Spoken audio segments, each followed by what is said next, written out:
Hey everyone, welcome. Happy Sunday. Hope everybody's doing well. Welcome back to another stream. So yeah, I got home from plans a little earlier than expected today, and I'm feeling pretty motivated. And I was kind of playing with something here for the past couple of days, and I think we're at the point now where I'm starting to put it together in more of a cohesive way, and I think I understand the basics well enough where I can start to share. So, yeah, so we are playing around with, let's see here. So Linux AFKCM, shoot, M. Yeah, we are playing around with the kernel connection multiplexer. So this is a pretty interesting little subsystem. I guess kind of the TLDR here is that you create these KCM sockets, and then you have TCP sockets on the other side that you attach to the multiplexer. And more or less the way this works is that the TCP socket is effectively you pass like a BPF filter of some sort that can infer the size of like a frame, and it creates like kind of like a message passing system between these TCP sockets all multiplexed into this kernel multiplexer, which then comes out to the KCM sockets on the other side. So for us as an application, we accept TCP connections, we attach them to the multiplexer, and then we communicate with those connections over KCM. So this is pretty interesting, and I guess in order to make this work, there's a couple of different like ioctls. I was able to add them to the xsys package this week. So you open the socket first of all, you clone the socket, basically cloning it gives you a new file descriptor, which is another KCM socket. Then you can take your transport sockets like your TCP, you attach the file descriptor of the transport socket as well as a BPF program file descriptor. In this case, I'm using the Cilium Go eBPF package, and it's pretty cool, seems to work just fine. I'm basically making an example program that like reads the first 4 bytes or something and says that's the length of the packet, but this is meant for like protocols where, yeah, you have like a length field that you can infer with the BPF filter. Yeah, and then finally there's another one for unattaching, and I think I finally, over the weekend, figured out how this worked. I haven't actually tried this yet, but I get the feeling this is for when you decide that you are done with a TCP connection, like you're going to terminate things, you call unattach on the KCM socket, passing in the file descriptor, and I'm assuming the kernel will route that to the correct TCP socket and ultimately close it out. So kind of still trying to figure out how this fits together, but I do have an example I can show you all. This is a new concept to you. What's an example of use in an application to help understand? Yeah, frankly, I don't know yet. I get the feeling this is meant for... this is kind of meant for like distributing load over a series of different sockets and threads. For example, in Go, we have the Go runtime, which kind of does some of this stuff for us, but I'm learning this along with you. So I just think it's an interesting concept, and I wanted to give it a try in particular because it integrates with BPF in this interesting way. So I suppose you could potentially build something like a, kind of like a scale-out load balancer with this. Like you create these KCM sockets, you clone them into different threads, and ultimately you can kind of process things using like a thread pool of sorts, or perhaps even across different processes. I guess that's something that's not clear to me at this point is given, say, for example, you do like socket activation with like a KCM process, or like a socket activation using systemd, and you pass a KCM socket to it. I wonder how you would be able to take these things potentially and pass them into different processes, possibly clone them and hand them over. I'm not totally sure yet. I think this could potentially allow for like seamless failover though between different processes of like these TCP message passing connections. So again, we're here, we're going to figure this out together, and I just thought this was something cool that I saw nobody had really played with in Go, and I am always looking for excuses to try cool things. So cheers to that. Happy Sunday. So where we're at so far, I've got this KCM package here. I have a KCM con type, which represents the KCM socket itself. You pass in a constructor to it. You pass in whether you want sock datagram or sock sequence packet. Thus far, I'm just doing datagram. Seems to work just fine.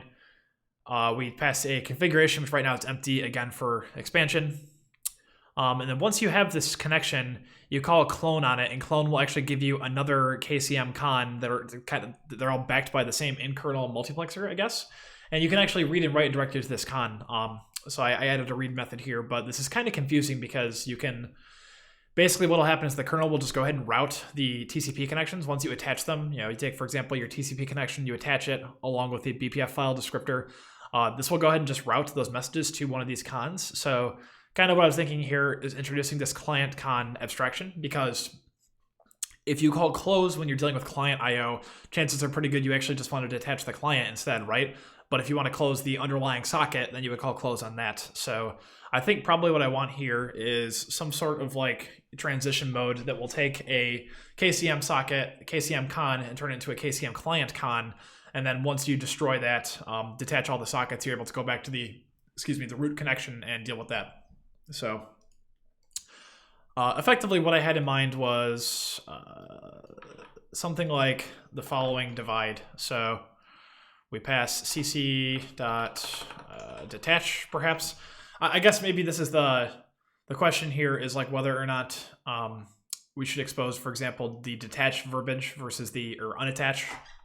It calls it attached and unattached. So whether we expose the unattached verb or the close verb, I think probably calling close actually being an unattached underneath the hood probably makes most sense from Go, because this will implement IO read write closer, which is almost certainly what we want.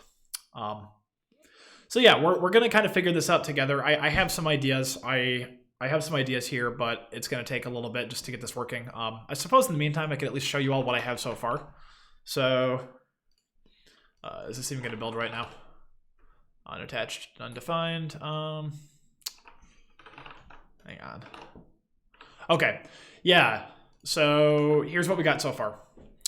We open up our base, what I'm calling, I guess, the base KCM socket. Effectively, this is the first one. We're listening for datagrams, and these are, it is like, I guess, the sequence packet versus the datagram thing. I'm not totally sure. I've actually never used sequence packet sockets before, so I'm sticking with datagram because that's something I'm familiar with, but this supports both. We open that. We open a TCP listener that you can kind of think of as the other side of the multiplexer. And then we clone this base connection. So we clone it. It produces another KCM con. And now you have all these con FDs that can all be used in an identical way. We are, again, I mentioned the Cilium eBPF program here. We're creating basically a tiny eBPF socket filter, read the first 8 bytes and return that as the length of the packet, for example. We're just keeping it super simple. Or no, wait, no, read the first. Yeah, no, we're just basically loading in the first 8 bytes of the packet, I believe. I forget. Frankly, I'm a little hazy on eBPF. I have not done a whole lot with it yet. So we have the program here. We can refer to it by its file descriptor. We start our Go routines here on each of these KCM connections. They are going to basically all be ready to go. We tell, which one read, if there's any errors, and then we dump the bytes.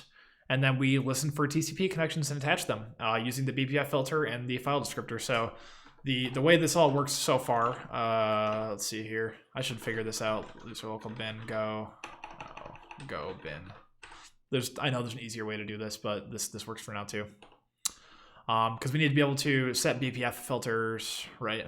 So, okay. So what happens now, I open up a couple of tmux splits here. So we curl localhost 8080. We can tell here we accepted a TCP connection, and socket 0 is the one that saw this. It read 8 bytes, so we can see the first 8 bytes of this HTTP request, and this is just hanging, waiting. If we do the same thing again, we can see that socket 1 now. So we have these, you can tell that the kernel multiplexer is routing these to different sockets. And if we can do a third as well, again, we're all good to go. And finally, I guess if we were to do a fourth, there's no socket ready to handle this, so it's accepted, but it's basically pending, I understand, in the multiplexer. So we are trying to figure out how, again, this all fits together, kind of what we can do with this. But in the meantime, yeah, it just seems like a pretty cool new kernel socket added in like the late 4X series, I think. So certainly I'm sure there are some interesting use cases for this, and I just thought it would be fun to try out and go. So we're doing that. So continuing on, kind of what I had in mind here is I wanted to make it so that we can actually close these out. So basically I want to read the client's bytes. I think we're going to send back something silly like we're not actually an HTTP server right now, like we're just pretending, because we're using curl because curl is easy. So I think we're just going to write some garbage back or something, or maybe like the super basic HTTP response, HTTP 1.0 response, right? Yeah, that's fine. Literally just basically nothing. Let's see here. So write IO write string to the connection file descriptor. Isn't that right? I think it needs both of those. CFD does not implement write. Yeah, right. I think that's the problem here. So yeah. We're going to make the divide between the client and server sort of things fairly soon. And for those of you who are curious about how the system calls look, we're taking the same strategy we took with my packet package on a previous stream. We have this underscore or underlying con type, which is actually just a socket con, because the socket con has a lot of these methods for us. And then for methods that we don't have, like clone, we call into the ioctl. So I actually implemented in my library wrappers for like ioctl KCM clone, which given given an operation here, will clone out another socket con rather than just like a raw file descriptor, because all this structure returns, this info here, is the file descriptor of a new KCM socket. So we are loading it up also as non-blocking, ready to go through this library. So this is very similar to the existing accept code. Basically, instead of returning a raw file descriptor, we return the socket con, because the socket con already has access to all kinds of nice methods in here, asynchronous IO, retries, etc., for things like interrupts. So yeah, I feel pretty good about this currently. I think this is probably a decent pattern to stick with. So we're going to do that.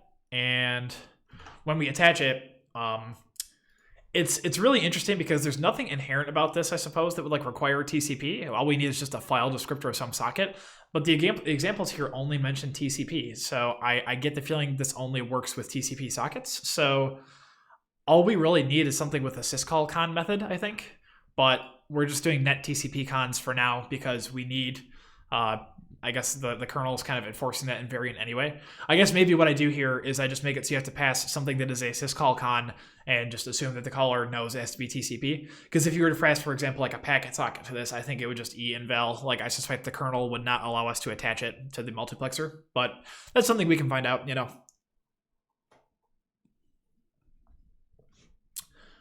So we need a new method here. We're going to make an unattach as well, because we need a way to kind of deal with this. So rolling handle to AFKCM socket. So I think probably what we're going to do here is store the file descriptor of the client connection or something. Like I said, I want to figure out this detach thing. Like, here's what I have in mind. So basically, client con, and then I want to be able to transform this into, I think like so. So if given a connection here, we transform it. We just transform the type effectively. Like we're kind of trying to use the Go type system here to make it so that you can't shoot yourself in the foot as much. Similar to like I've done in like a couple of Rust things actually, which is interesting. So now this is a triple indirection. We have the kind of silly, huh? Client con C, underlying con C, and then the socket con C. So maybe not great, but we're gonna leave it alone for now. And then for the close method on this, I think probably what I want is this will be our detach, right? So client con close. A little out of it today. Kind of tired. Went to a beer fest yesterday. It was a really good time, but one of those things where you don't sleep as well, But I was excited and I wanted to come back and play with this. So unattach, I think probably is going to be the argument here. Do we have to have a handle to the file descriptor to unattach, or is it just? I think we do actually. So to unattach the transport socket, we have the, let's see here, so info FD. So the FD of the KCM con and then CFD here, which is actually, I don't believe it's documented. Yeah, like this is unattaching a transport socket. So I'm going to assume CFD is the transport socket. Like, just don't nest the P property in that connection, CCCP. Yeah. Yeah. It's maybe a bit more indirection than is necessary, some pointer chasing here, but I'm not too concerned about it. I always just try and do the simplest thing first, and in this case, I'm trying to make it more clear that you're going to detach the client from the multiplexer, rather than trying to close the underlying KCM sockets, because the detaching a client is fine, because then you can just pick up the next client connection. So that's my understanding anyway. So we're going to find this out together, right? So yeah, it makes sense. Cool. So I think when we store the client con here, we need some way of keeping track of its file descriptor, I suppose.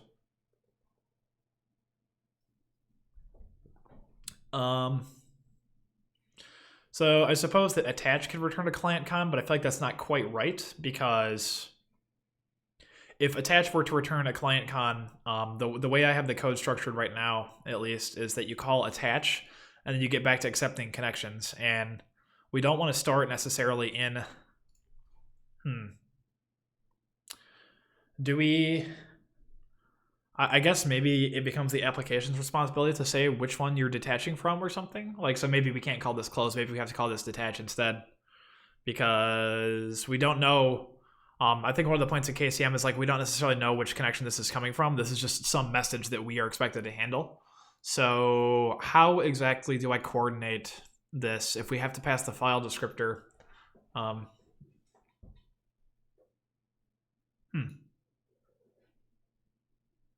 Do I return like an IO closer from here so you can close it out if you want to? I guess I'm not really sure yet.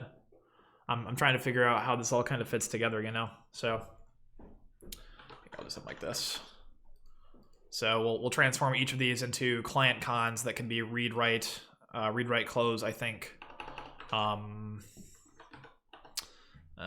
No method unattach, right? But then we run into the issue where we need the file descriptor of the thing, and we can't necessarily coordinate it because we don't know. When we attach this to the multiplexer is tracking the file descriptors in that state, but we don't know which con it's going to come from. So, well, shoot, I guess do we share a do we share a map between all of the clone sockets with like a mutex and like a file descriptor map? That seems not quite right. I guess the problem is that we'd still need to know which one we're trying to close, and we still don't know. So how do we deal with that? I guess I have no idea, honestly. This is a bit of a tricky one.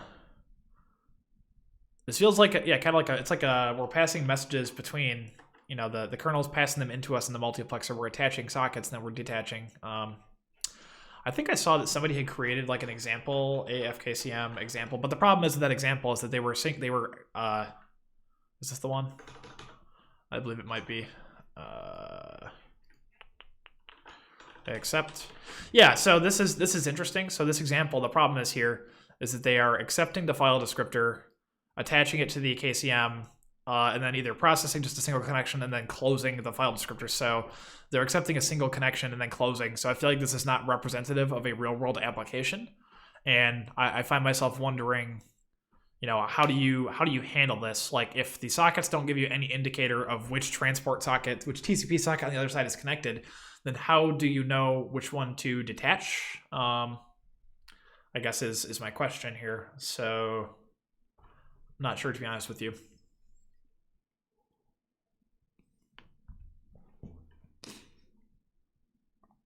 Does the message sent have to indicate to the multiplexer what TCP connection to send to, or does the multiplexer have semantics about how they are routed? Yes, the latter is my understanding. There's something in here about how the kernel understands the routing. Yeah, so hang on. There is no means to correlate a message to the TCP socket that was used to send or receive the message, except in the case there's only one attached TCP socket. But the application does retain an open file descriptor to the socket, so we'll be able to get statistics from the socket, which can be used in detecting issues such as high retransmissions. So I don't think there's any way to track, like the multiplexer is supposed to take care of that for you, but it does seem, let's see here. Simpler networking model. I'm trying to find one more thing in here about, let's see here.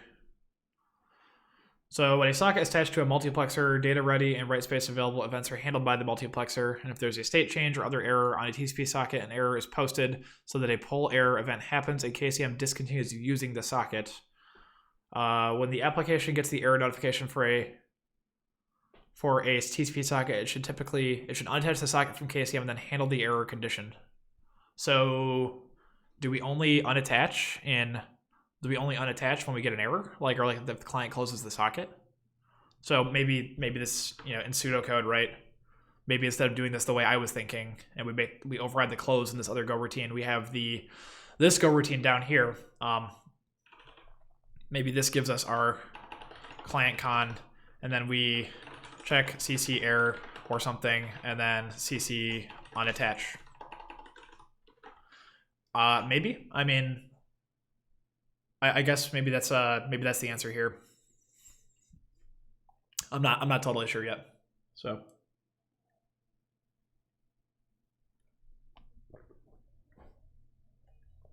I guess ultimately these go routines are really just concerned with message passing, like reading, writing, and then the kernel, like the actual control structures happen elsewhere. So yeah, perhaps. So for example, here we get a connection. Oh, let's remove this abstraction, or let's move this somewhere else. So kind of what I'm thinking is we'll put read and write back on the base socket. Let's see here. So read and write back on the base socket here.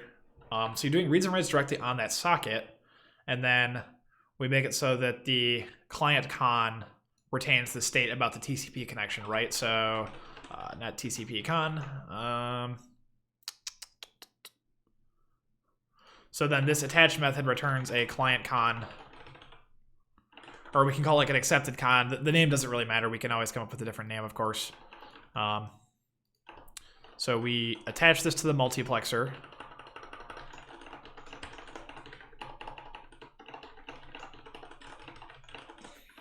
And then we return this handle here, which we can use later to terminate this thing, right? So maybe client con. I guess so probably what happens here is we listen for errors ultimately, and then we detach. So do I call this like wait? Wait context, unattach, finish? I don't know. I'm not really sure what the answer is. You've heard the word con so much that it's lost all meaning. Yeah, I understand that. It's tricky because there's some different indirections in play here, you know. So let's say hypothetically we want to keep this simple. So something like this, and then we unattach after. So this is where we check our error for the connection, right? So this is no longer correct. Yeah, let's say we want to wait. So we check the error on the socket, right? So if the socket is, I guess once you attach this to KCM, I don't imagine you would get any like writability events or anything. So maybe what we do here is we do another syscall con, and we hang on one sec. So maybe here we pass the RC syscall raw con. So get an error, we have to return it. This is going to check for,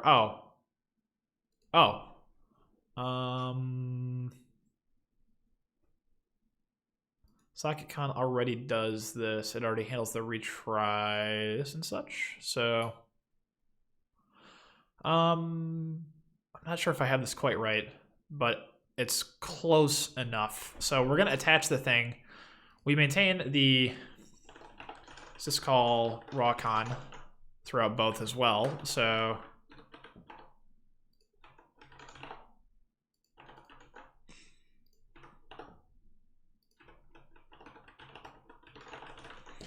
I think probably the way we're going to document this is that when you pass this connection to attach, you can no longer touch the TCP connection. Like, it's going to take ownership. It's ultimately going to own that socket until completion, and then ultimately close it out, as well as all the associated resources. So I think if I'm understanding this correctly, I think that we want to do roughly something like so. So we don't call a control on it. I think we call a read. So we're waiting for like it to be, you know, something to happen to it essentially, right? Like the connection here to indicate readability. So I guess probably if the poll events get handed over to the kernel, then presumably you would see nothing happening here unless there was like an error. So maybe maybe what we do, for the record here, I'm purely speculating on how this works. We're learning together, but I have an idea. So, orders connect. Here we go. We try and get the error number, perhaps. Maybe something like so. So, do we need a raw read? Yes, we do. No, shoot. This is not a socket con, so I can't use this library. I have to do this manually, which kind of stinks. It's already attached to the runtime network polar. Maybe I should make like a method to like attach, to like set this all up. I'm sorry if I'm being a little unclear. I'm trying to think this through, but we're gonna try just the simplest possible thing for now. So something like so. So Unix get sock opt int, and then we'll pass the file descriptor and this raw read here, and then we error equals g error return. We're just going to try and keep this as simple as possible. Error now is not equal to 0. Yeah. Turn.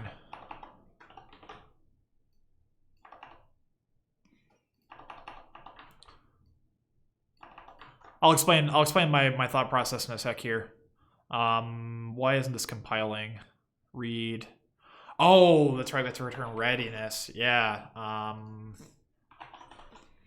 Ready true, ready true. I guess for any of these, like, we want to effectively unconditionally return from this because there's nothing in here that would have us wait for the next read, I don't think. So I think my idea here being, let's say, for example, we attach a connection to the kernel connection multiplexer. My understanding is it starts handling the events, but it says something in here about if there is a state change, disconnection, or other error on the TCP socket, an error is posted on the TCP socket so that a poll error event happens and KCM discontinues using the socket. So when we get the error notification for a TCP socket, we can unattach and then handle the error condition. So that leads me to believe that KCM will take over for this until we try to get an error, in which case this is set. So we disconnect, for example. We can choose to handle this and then ultimately detach from the multiplexer, right? So I think I'm on the right track here. If I'm understanding this correctly, I think I'm on the right track. So we have now read the socket error number and such. We are going to, for the time being, print line error do error so error, and then we detach it from the KCM multiplexer is my understanding. So I don't think we actually need to maintain a reference to the TCP connection at all. I guess, no, we probably do because we want to close it out. So defer TC close. I don't think the raw con has a destructor, does it? No, it does not. Okay, so we're going to close this no matter what. We block here and we wait until we get a notification. So what we're going to do here basically is the typical Go pattern of for each accepted connection, go func.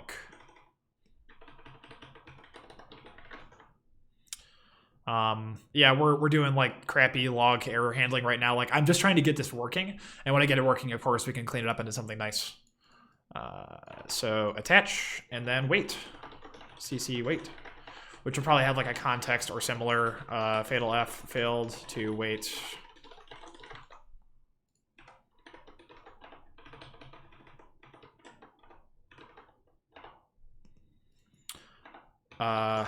Local address, local, yep. Okay, so we have the TCP connection. Actually, we want the remote address. That'll be more clear probably.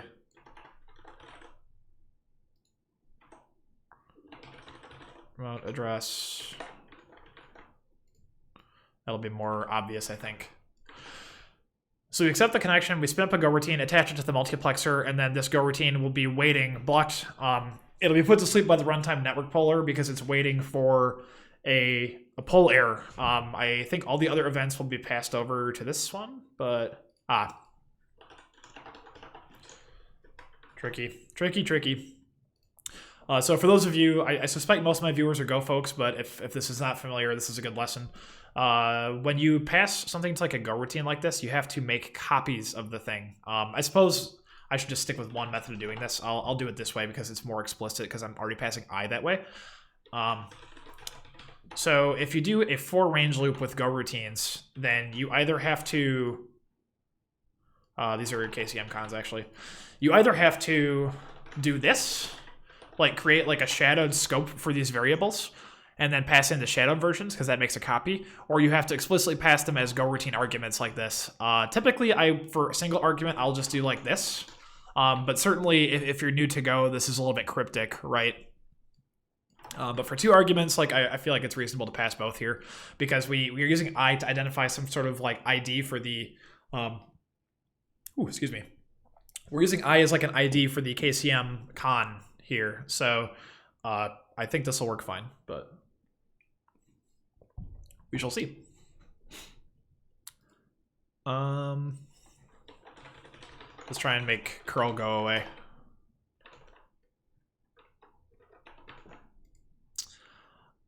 If this compiles, I think this... Oh, we haven't detached yet, have we? Okay, so we have to figure that out. Unattach. I feel like unattach is less or is more work to say than detach, but KCM uses detach, so we'll stick with that.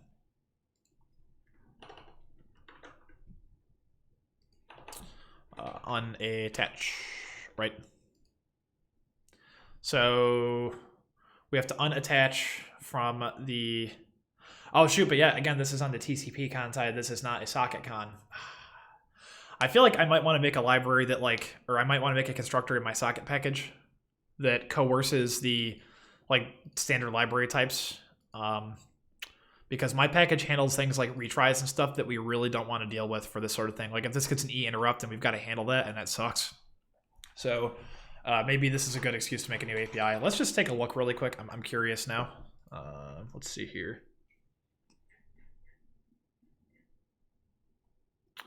So OS new file syscall con. So maybe we make it consider exporting new con as new. Wraps an existing file descriptor to create a con. The file descriptor is one that we get from, for example, duplicating it for file con or using socket. So the places we call new con in this package are socket, file con, accept, and I believe, yes, now the KCM clone. So, oh, but you know what? The problem is, I think, that if we, for example, get the file descriptor from the standard library, then we're going to stomp on it a little bit. So we want to hand over the file, but you know, I'm actually, this is something I've been using Go for a long time. I'm actually not sure what this is for. File. So it returns a copy of the underlying OS file, and it's the caller's responsibility to close it when it's finished. Closing one does not affect the other. The descriptor is different from the connections, and attempting to change properties using this duplicate may or may not have the desired effect. So this is a weird one. I feel like it's... I don't know. I mean, I'm not sure if this will do exactly what I want. I think for the time being, we're going to table this briefly, but I think we want some way of converting the socket or the standard library types into like my socket cons would be nice, but I don't know if I would necessarily want to duplicate the file descriptor, you know? The alternative being we call syscall con and get the underlying file descriptor, and then we just kind of steal it, but then that seems dangerous, so I think duping is probably correct. Because you can't get the file descriptor any other way other than syscall con or dupe here via file. So duping the connection, I guess, is probably fine because that will give us the underlying file handle, and then we from there can just hook it up with my library and do everything, all the syscalls and stuff manually. So maybe the correct answer is to make it so that the socket con can accept this interface, like any type that has this method, and it will just take ownership, boot the underlying original file, and yeah, I don't know. I do want to try this, but yeah, we're going to do the easy way for now, I suppose. So something along these lines.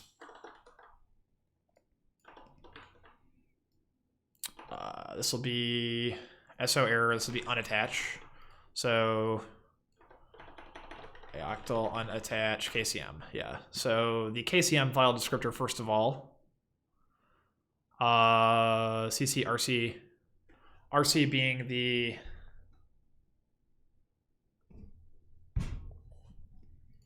Oh, so I need a handle to the socket as well. What a mess. So we've got 3 different handles here that refer to 2 different connections, and things get a little confusing pretty quickly. So this is where I would call CC ioctal KCM unattach, and then I pass the file descriptor. So we can actually remove all this logic because my library has wrappers. So what we do here, error now, error now, error now. I think we unconditionally want to detach. CC.C.C, beautiful. Yeah, I agree with you. I'm sorry, I'm doing my best, right? Let's see. So first, SO error of a file descriptor.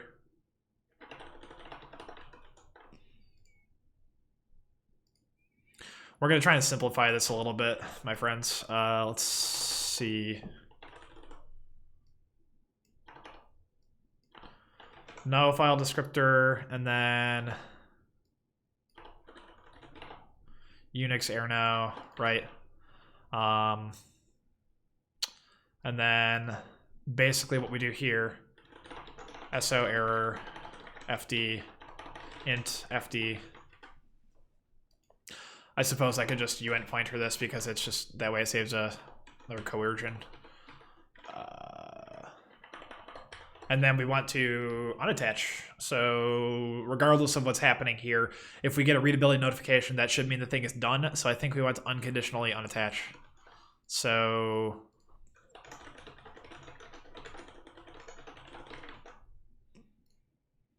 client con, socket con, ioctal KCM. That's gross. KCM unattach. The file descriptor is the file descriptor of the TCP socket.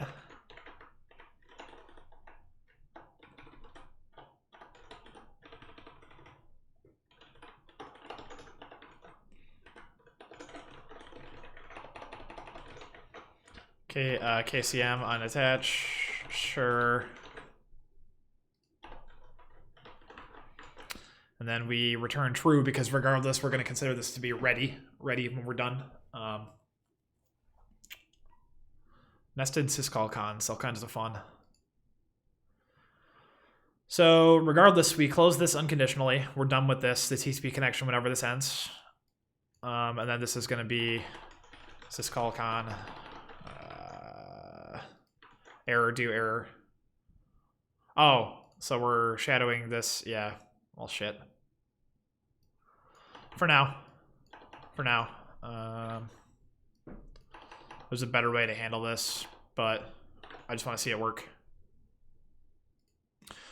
Okay, I have absolutely no idea how this is going to go. We're going to find out together. Okay, so we've got a TCP listener, we've got a KCM, we've got these 3 sockets, which in theory are all equal. Okay. Empty reply from server.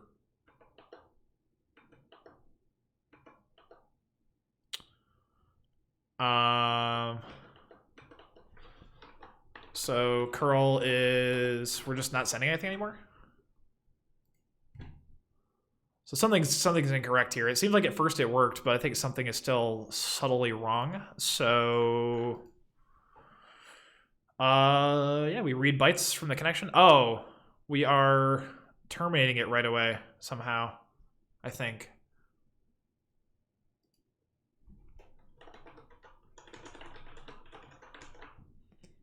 Was I, hang on, attach, syscall con, attach the multiplexer. We have the client con is going to wait, and then wait is going to CC RC, RC being the raw con derived from the TCP socket, right? So AF KCM, AF INET 6 TCP. Right, so the raw connection here, we try and close the client side. This is executing, but it seems to be executing right away, right? So one call seems to work here. Oh,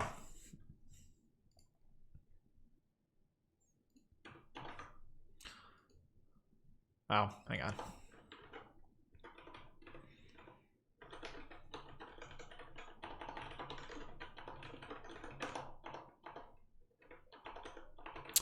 Let's get a little more output here. Okay, so first of all, we're only reading a few bytes of the HTTP request because HTTP is not a good protocol for this. We're just using it as an example. What I want to do pretty much is get this working, figure it out, and then write a test. So we write to the client.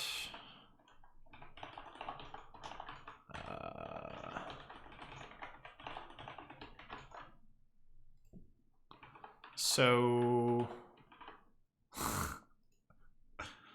hang on one sec. There we go.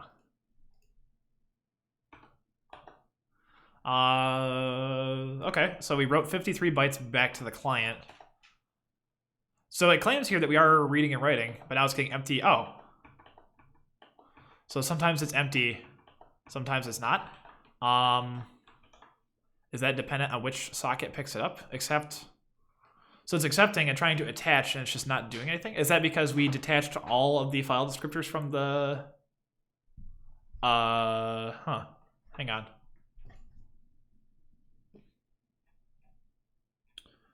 So we create the multiplexer, we're cloning the sockets, we attach the transport socket, and then we unattach when we're done. KCM unattached structure as the argument. Okay. So what happens if we just don't unattach or something?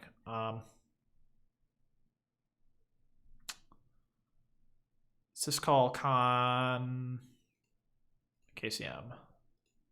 What's this? Is this the socket? Oh, this is the socket library, yeah. So yeah, we just want to read the error and then ultimately close out the socket, which makes sense, right? We attach it to the con, and then we have the client con, and the client con takes ownership of the socket, right? So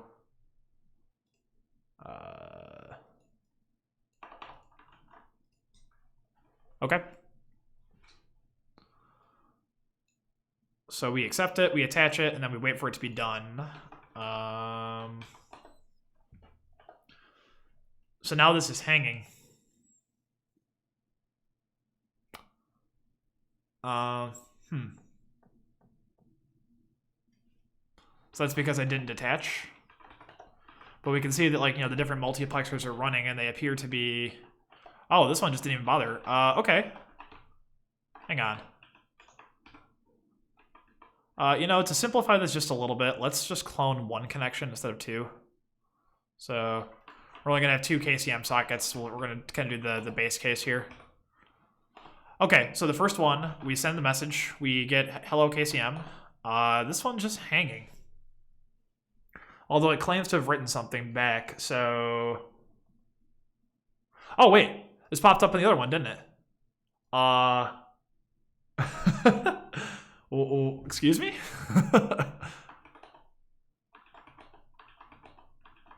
I'm not sure I understand. Hang on. Seems like we're getting like a Ghostbusters, like, streams crossed situations here. Okay. Yeah, huh. So it's sending both of the outputs to this other socket. Oh, wait, hang on. Is this because is this a side effect of the protocol or something? Like, are we supposed to be passing a frame that includes a header, which frames the message?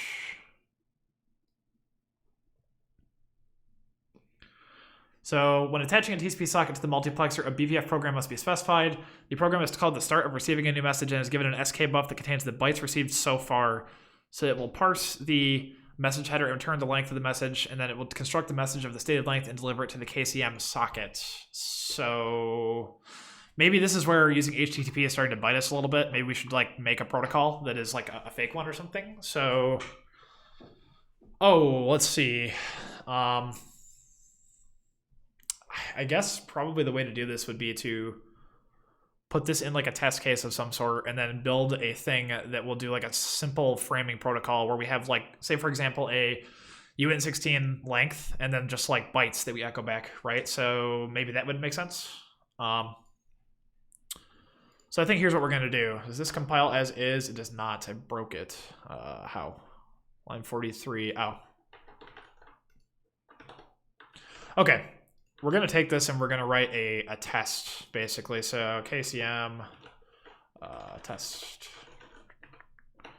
KCM test.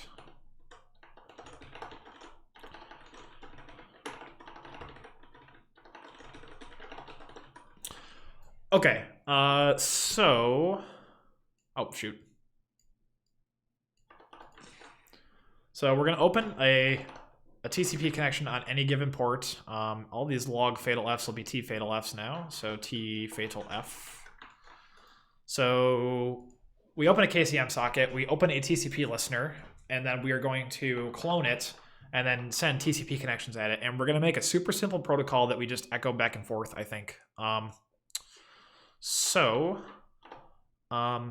Load immediate. Shit. I need to see how this actually works. So hang on. There's an example in here of a BPF program. Yeah, so load word 0 + 4. So I'm actually not really a BPF person. Is this saying to load word 0, SKB 0 + 4? How does this work? I have no idea.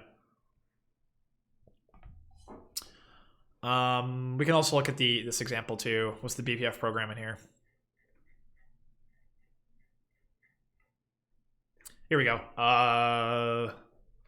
Socket filter program, create from string, BPF prog string, load half + 4. So my protocol, okay, so there's a header here and then data. So the header is a length and then the data is just like a buffer. Yeah, so we're gonna do exactly the same thing. You're loading a half word at 0 + 4? Or is that saying like that's how much data we're going to load is the length? Yeah, the length of the data indicated by the half word at 0 + 4 bytes. I think that would make the most sense. So we're going to hard code this for now. We're going to say that all of our messages are 16 bytes, maybe. Or I guess let's try 8 bytes, something really small and simple. We're going to close the main. We're going to go back to the test. Load eBPF, read write. Okay, so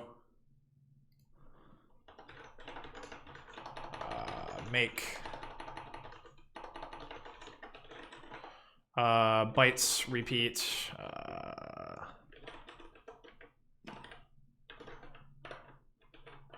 We just want to make it so that each socket sends a distinct message back, I think. So 8, right?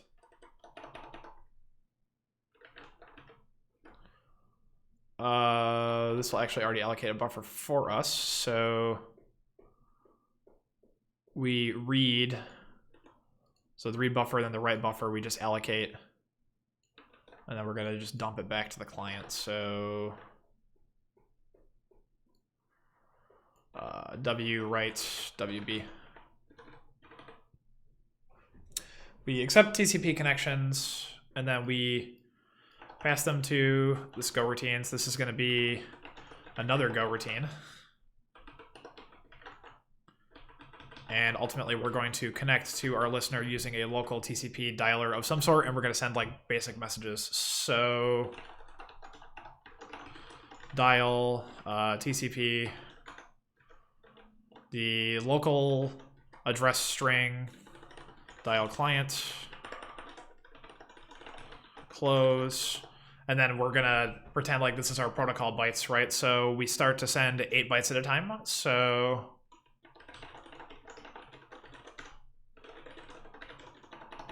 bytes repeat.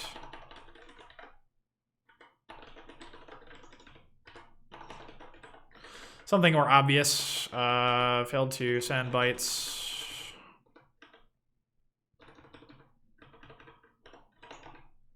Is there like there's like an IO write full, isn't there, or something like that? I always forget these helper functions. Write full. No, there's read full. Read at least, write string. So I want to make sure it writes the whole thing. If n not equals 8, short write.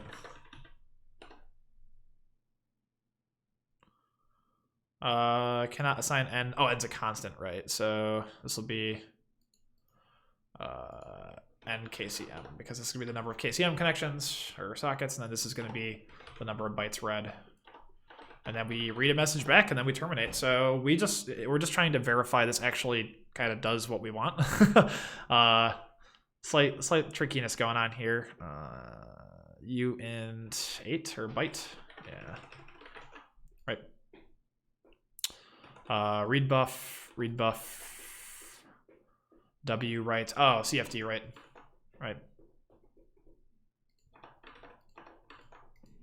So this is going to be an interesting one. But I guess writing this is more of like a reproducible test is probably a more sustainable approach anyway. Sudo kcm test-v. Failed to accept use of closed network connection. Yes, that's what we expect actually, but I0 and KCM I++.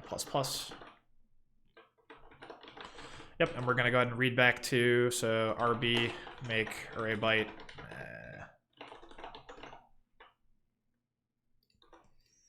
WN RN IO.read.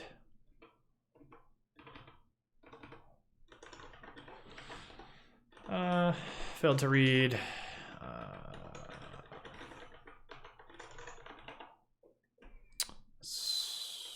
Not IO read, C read.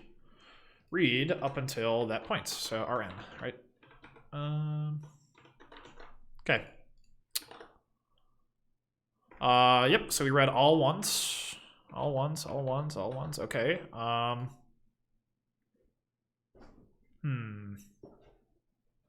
So yeah, we can see the client is sending. Sorry, one sec. We can see the client is sending. Why is this complaining? Oh, T fatal F in a go routine, right?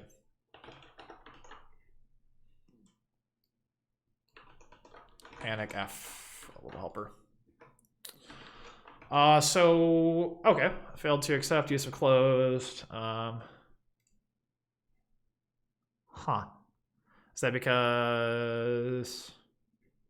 Oh wait, are we closing the connection? Oh, defer. Just leave it open. Yeah, that's fine. Okay. So nil. So that's for detaching. So we are getting a client and then we're waiting on it. So client wait. Remote address. Okay, so we get the client. We wait for it. We SO error, we detach, right? Did we actually? Oh no, we put this back up. There we go. Failed to read EOF, line 106.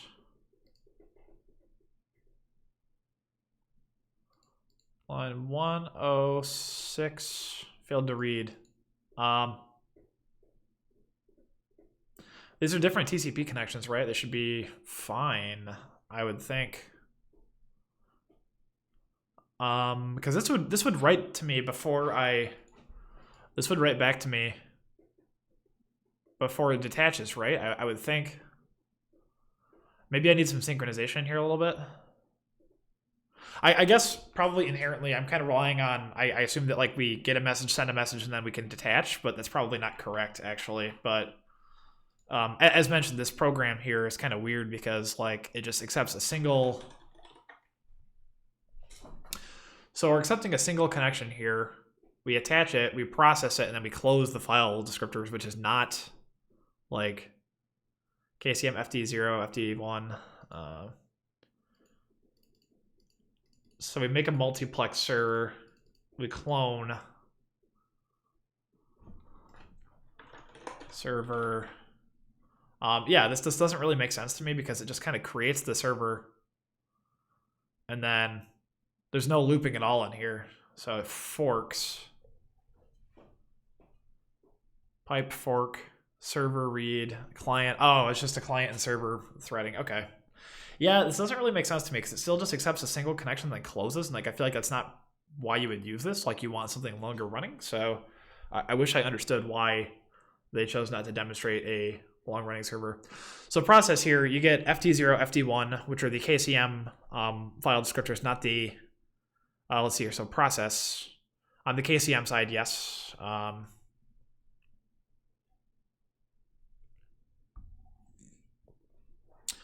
Depending on which, if it reports either 0 or 1 is ready, depending on which file descriptor you're going to get it from, either one.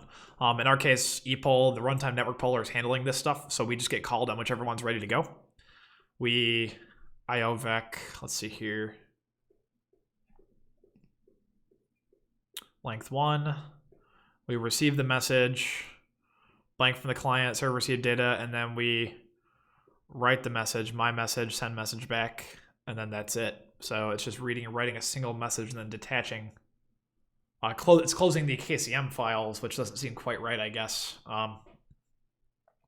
So hypothetically, what happens if I do this? Like, I feel like this is, I don't know, it doesn't seem quite right, maybe. IOCTL bad file descriptor, yeah, so...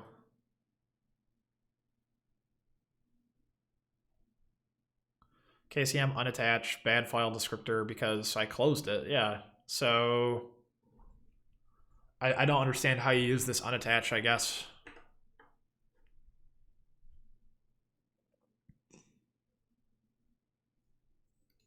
Huh. What do you all think? I'm kind of stumped at this point. Like, I feel like this example doesn't really demonstrate the full capabilities of this. Especially because there's nothing in here about unattaching, right? Unattached, detached. No, it just doesn't use it, so.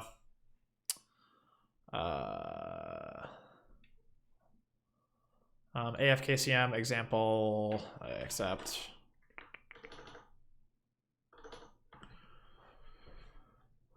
Let's see here.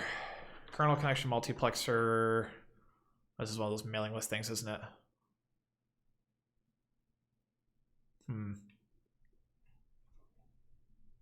Oh, here's a presentation. Oh, okay.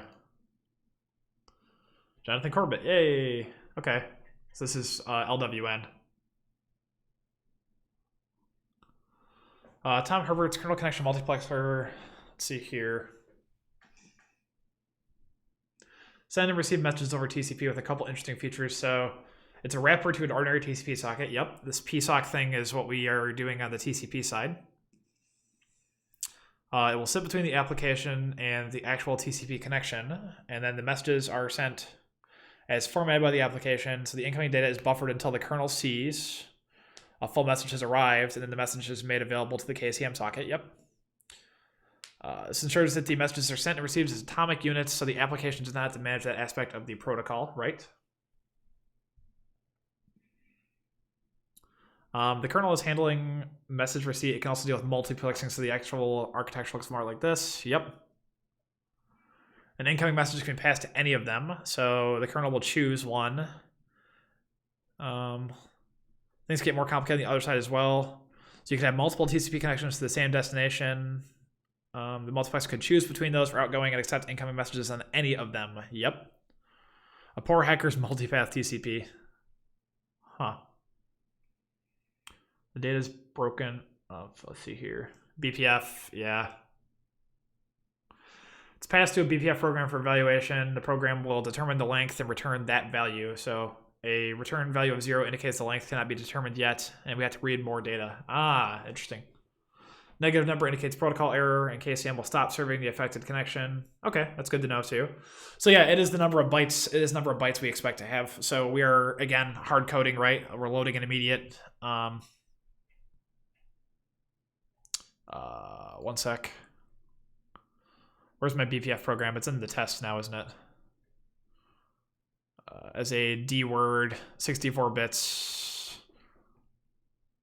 Register value, only D word size is accepted. Yeah, so we're loading, we went to load 8 bytes of message. Yep. So yeah, we create a KCM socket, dgram KCM proto connected.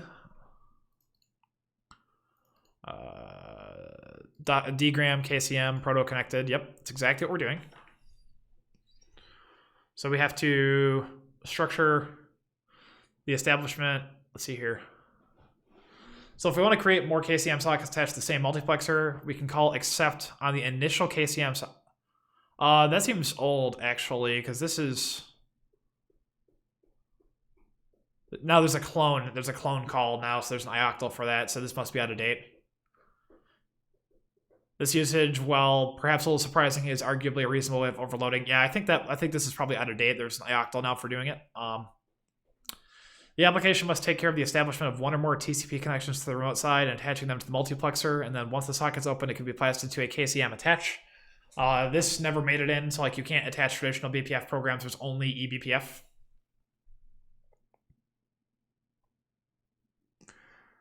Let's see here. A BPF program's been loaded. Well, in our case, we're compiling it in memory and loading it from a file descriptor. BPF approach is the newer way of doing things. Yeah, it would not be entirely surprising to see a request from reviewers to narrow the interface down to just one of the two, most likely the BPF method. Yep, that's exactly what they did. Once the structure is filled in, you can do KCM attach, which is exactly what we were doing, and then there's unattached to disconnect the socket, but I don't understand. I don't understand how. You can use the socket like any other datagram socket, so send message, receive message, read, write, poll. The structure will persist until the last KCM socket is closed, at which point it is torn down. I see. Okay, so okay, so I guess here's a question. So if we call close, so I was wondering if we like exclude the initial socket or something, and that would like kind of do what we want, but I don't know if that's actually correct either. So applications have been solving this problem in user space for years. There's no explicit justification. TLS in kernel is a separate initiative, and we did AFK TLS, which is cool. Yeah, so I'm not gonna read people complaining about it. It just seems interesting, you know, but okay. I wonder now. Yeah, I guess I wonder if there's like an example of like a longer running server with this, you know? Or maybe this is the sort of thing where it's like nobody's really using this yet except for people like me.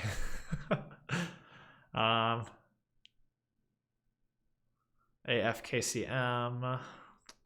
I suppose I could email the creator and like ask like how exactly this is supposed to fit together, because I think that, you know, the problem we're running into here, unattaching a transport socket from multiplexer is straightforward. It's done with the KCM unattached as the argument. So FD here, yeah, CFD. While not documented, it's unattaching a transport socket from a multiplexer. So I feel like it has to be, right? I just don't understand exactly how you're supposed to do error handling here. So, first of all,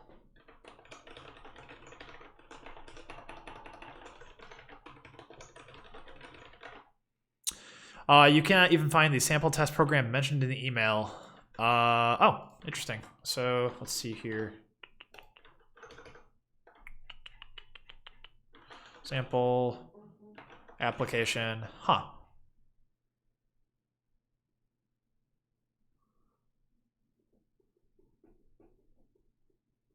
Yeah, I don't know. It seems strange. For testing, you've been developing KCM perf and super KCM perf. KCM perf. Ah.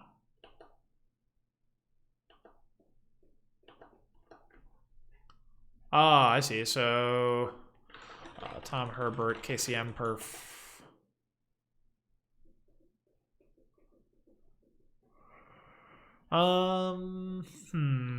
Yeah, I don't know. Seems odd. Seems strange. So read wait, read ready.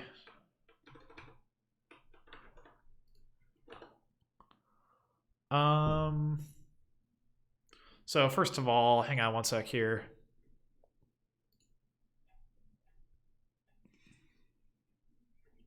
This output is getting confusing at this point, so I'm going to trim this down a little bit. So we're going to read the client bytes, and then we're just going to sync them, basically. So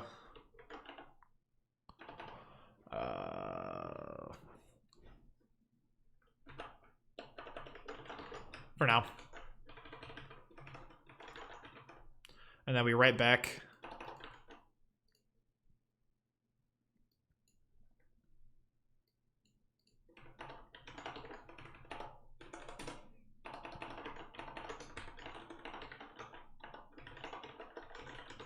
Failed to read. Just for testing here, I want to quiet this down a little bit. So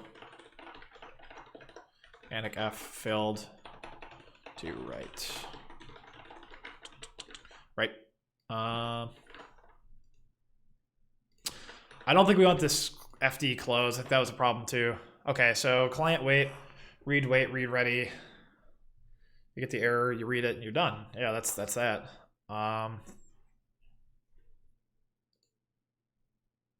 Shouldn't this run twice? Oh. Number case, yeah. There we go. Okay, so here we read back two things. So let's try and read from each socket twice, right? So EOF. Oh no, hang on. Client read 1, read 2, and then nothing. So it's like these are still like stuck on something, I guess. Like, I'm not really sure. Unattached bad file. Yeah, so that's not right. I think closing the socket isn't right. But we need some way of like saying, okay, give me the next connection, I think, right?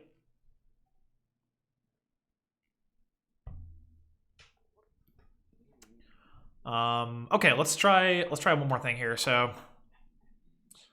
I'm gonna remove the loop, and we're just gonna, for now,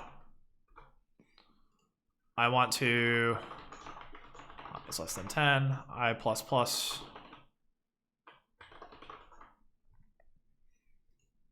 So I want to write 10 messages on the same socket, the same client. EOF, okay. Oh, you know what? These Go routines are terminating, aren't they? Yeah, that's why. Okay, that was a silly mistake on my part. So maybe that was causing us more confusion than was necessary.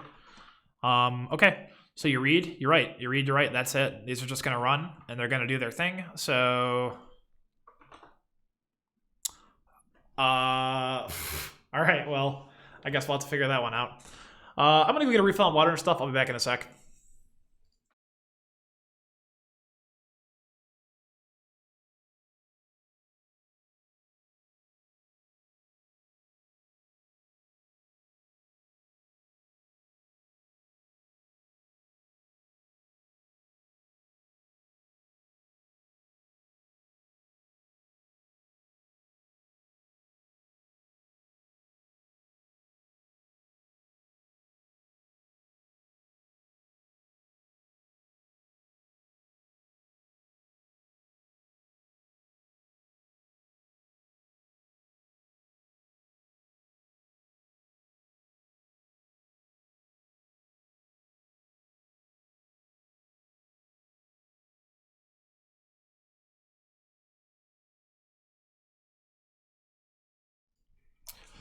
Okay, so I think the problem is here actually is that we are unattaching like right away for some reason. I don't understand why.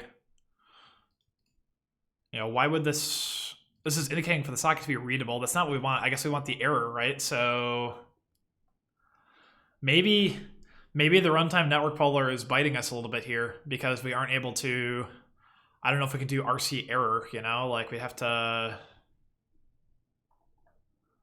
wait for it to be writable. I see. I thought that we were handing. I thought that something about the poll error being handed off. So maybe we have to actually poll ourselves.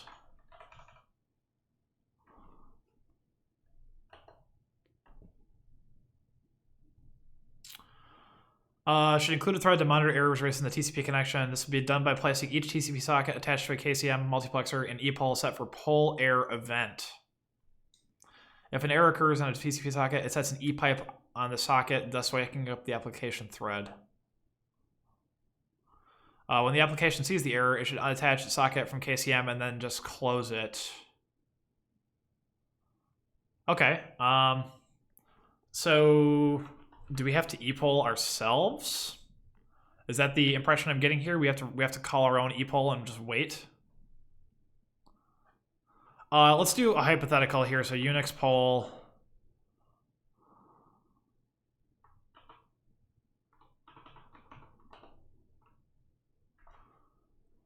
This is a little awkward because what's going to happen is the poller is going to indicate we're readable, and I guess we just wait for an error and then we check it and then unattach. So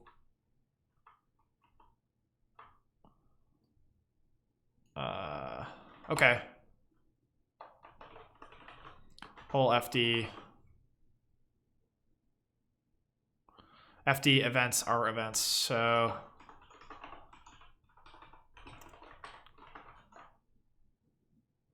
it's already an ePoll because of the runtime network poller, but if we want to get the poll error specifically, then maybe we have to do this, events unix.poll error. Maybe. Timeout 0, I guess. Let's see here. Log that print line and error. This is going to be really goofy, but oh, I have no idea. I'll be honest. I'm grasping at straws here a little bit.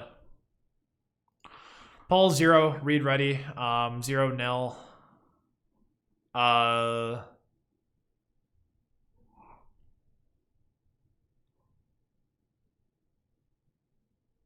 N0, so file descriptor 0 is the one that fired. Yep, error equals nil.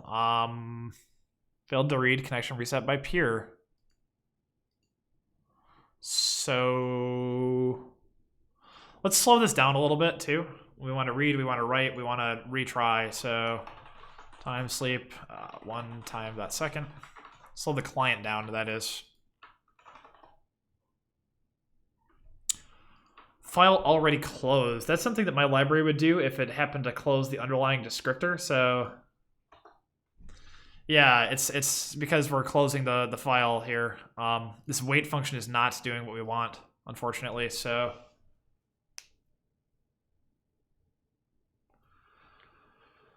I actually have no idea how to use poll.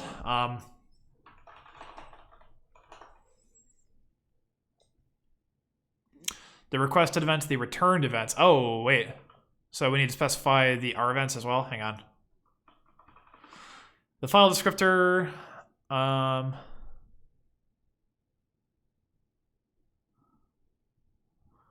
Events is input parameter, specifying the events that we are interested in. And output parameter is filled by the kernel with the events that actually occurred. Oh. So that's not right because this is not giving us a. Hang on. First of all, let's take a look back at the example application again.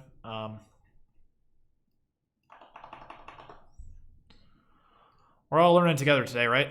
How are they polling? So poll FDs, R events 0, pull in, pull in. We just want the error though. R events. So Go is like hiding this from us or something? I don't understand this API because this would be, oh, you know what? Is this one of these? Is it manipulating the slice in place?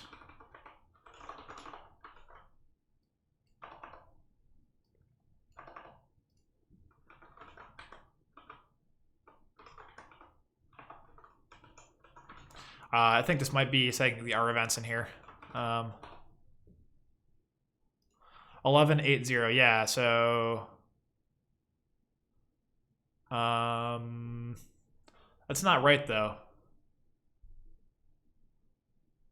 Right? Because it's saying 0, but then the return event is still 0, so this might be goofy because this is already attached to epoll. I'm not exactly sure how the two might interact. The plot thickens. So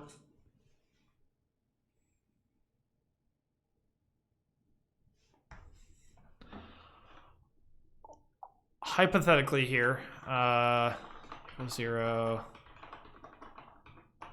and PFD is 0 dot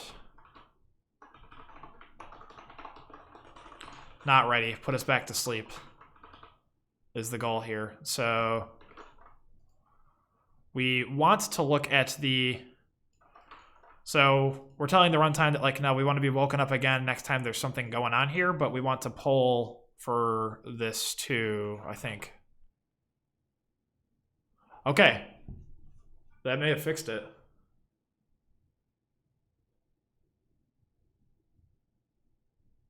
Okay. So error broken pipe. Yeah, so I think we got it. I think that was it. So broken pipe means that the client disconnected, right? It said that we'll get an e pipe. So poll finally told us there was an error. Nice. Yeah, sweet. Okay. Yeah, I'll be honest. Like I've never really used things like poll, select, etc. Because I've never really had a need. Would select be a little simpler actually? I normally use, the runtime network poller takes care of everything for you, but maybe not. Some class of IO. Poll and epoll do not. Yeah, let's use poll. Never mind. I don't even want to go there. Okay. So yeah, we poll and then whenever we get a readability. So hang on. I want to see if this is like busy looping though. Because if this is like spitting like crazy, that's not good either. So, shoot.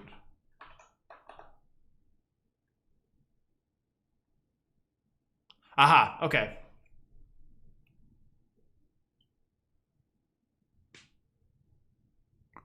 Interesting. So, read wait. Yeah, so the first time this gets called, we establish the poll, and then we return false, and then it comes back to us again because something happened, and then we check if there was a poll error. I think this is correct. I believe this is correct. Cool. Okay. In theory, we'd provide some kind of like context here, like interrupt this too, but we're going to keep it simple for now. So, let's see here.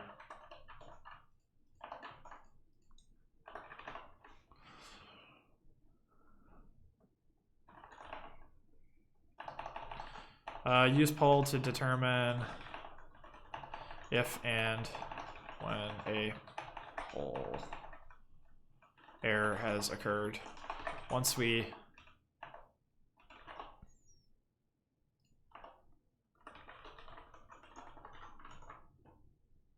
okay, so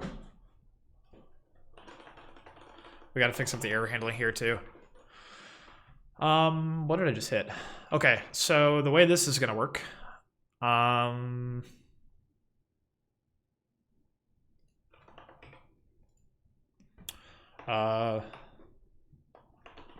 runtime will immediately call into this function, and we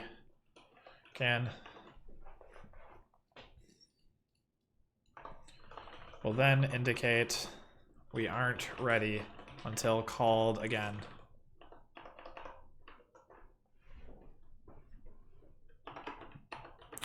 once poll error is set, we can verify the socket error now is epipe and disconnect from there. Let's see here.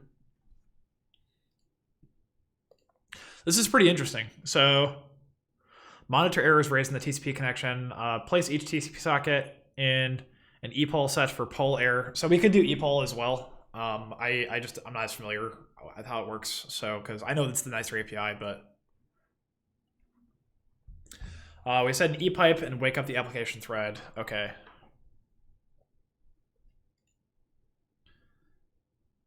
This is epipe, meaning the kernel woke us up because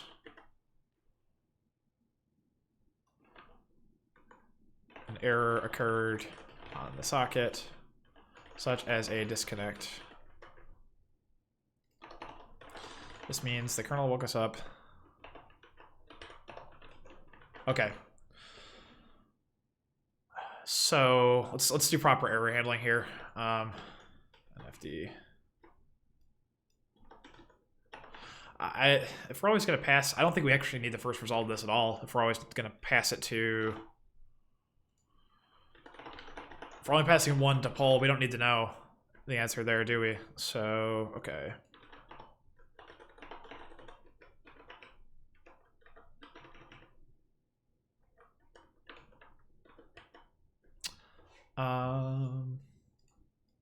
Oh, this would be true, actually. Fatal poll, error, return. Beyond this point, we know it's going to be the first one. We can just assume because we only passed in the one. So if pfds dot r0 at r event and unix poll error.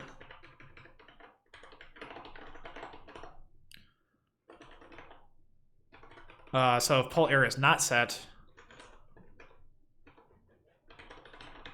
no poll error, wait. Okay.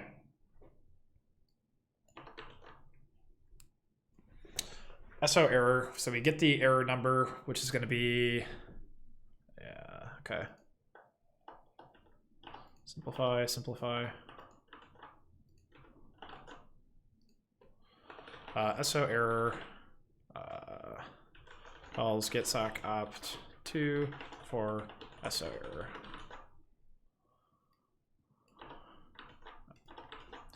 This is all going to go into the Linux specific stuff. I was literally just trying to get it working, but now that we're figuring this out, this is pretty good. So yeah, but at this point well, I guess, do we need to read the socket error? Because like the poll error is good enough. Like, do we actually care?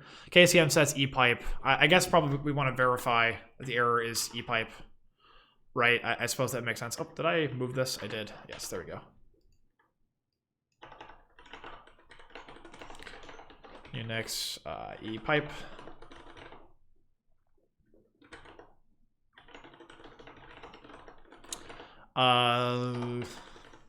I mean, if we get a poll error and the error number is 0, I have no idea what to do. Error now 0. Beats me.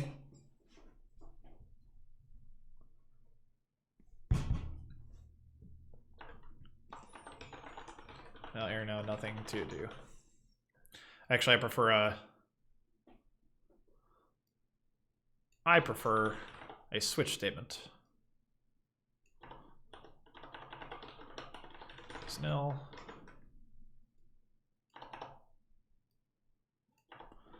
Case next epipe. Kernel woke us as expected. Why is the error equals P error on line 77?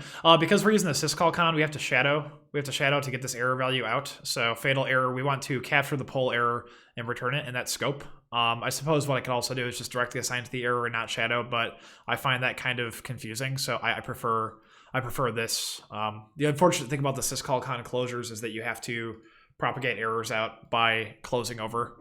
So it's just my stylistic preference, I think, you know.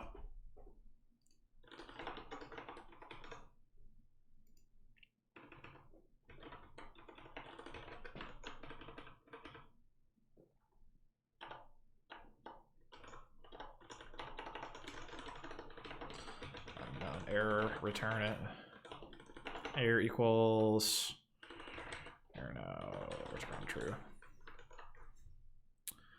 But then do error is the only check outside of it. Guess it's still work in progress. Yes, exactly. Yeah, that was an artifact of before, but yes, there should be an error check here as well. This is going to be so this is the syscall con, and then this is my application logic error. Yeah, so that was just that was a mistake on my part. Let's see here. Nothing left to do but detach the socket. +1, cool.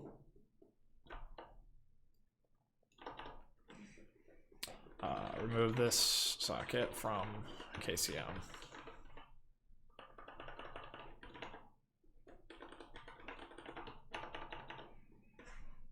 Yeah, so the problem is with, so for example, I messed that up. That error check, I got it wrong just now. So that's the problem with naming these errors differently. I don't know, man. I guess let's try and use the same name for everything if we can. If we're captured in error, return.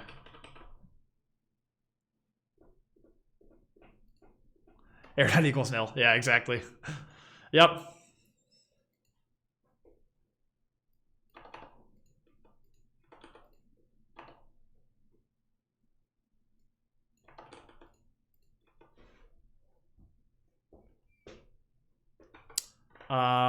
So actually we can simplify this too. So if error error not equals Unix epipe.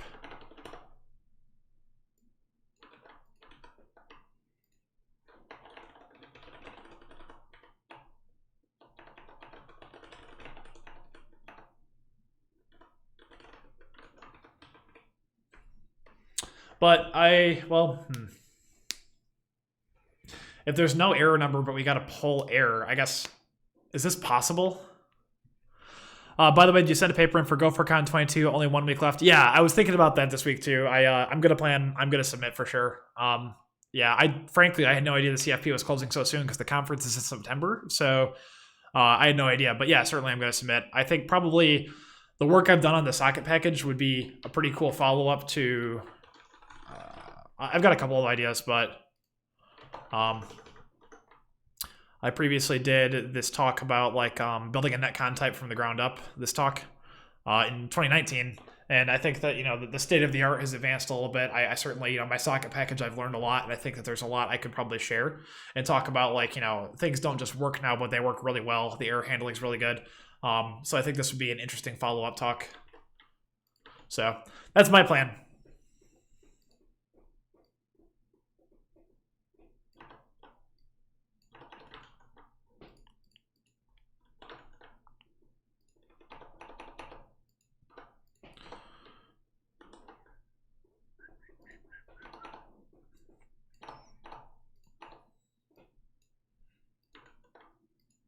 Okay. It sounds good. 2019 was just last year in my mind. Yeah, totally right. It's pretty wild. So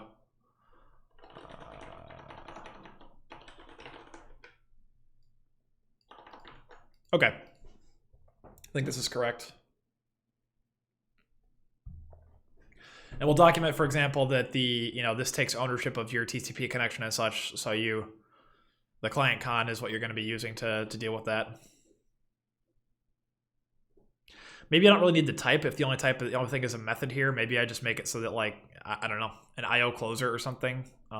Seems weird, but I'll figure it out. I can always rename things, Yeah, but this seems to work. So first of all, let's speed this up a bit. So, hey, how's it going, Flo? We just got this working, so I feel pretty good about this. It's pretty cool. So 250 millisecond.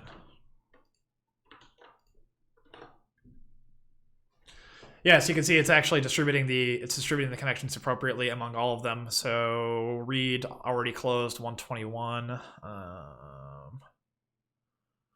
You still have to learn KCM? Yeah, we're all learning together. We figured out this was really tricky. Basically, like, we have to, the runtime network poller doesn't immediately give us poll error. So like we have to set up our own poll here, and basically until there's a fatal poll error, just tell the runtime network poller to call us back. And this made this work. So we're actually passing messages between the client and 3 server socket connections right here.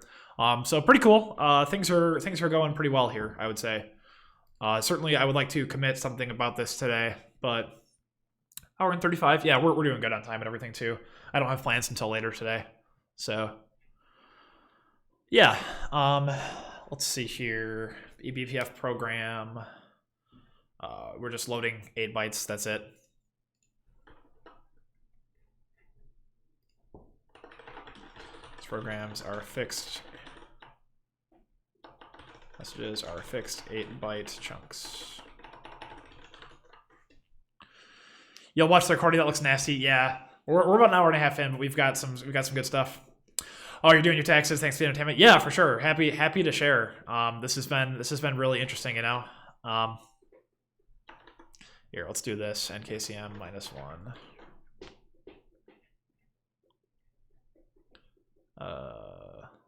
3 0 1 2. Yeah, okay, that's right. And then this becomes simplified a little bit. So I think probably what we're going to do is we're going to do a couple of clients here reading messages, and then we're just going to correlate everything kind of goes as you would expect. So failed to read file already closed. Why exactly is that? I'm not sure yet. KCM test line 122. Oh, panic F, failed to read. Line 59. File descriptor already closed. Why would that be? We're not calling close on the KCM sockets, are we? Oh, base close. Yeah, maybe we are. So maybe that's the problem here.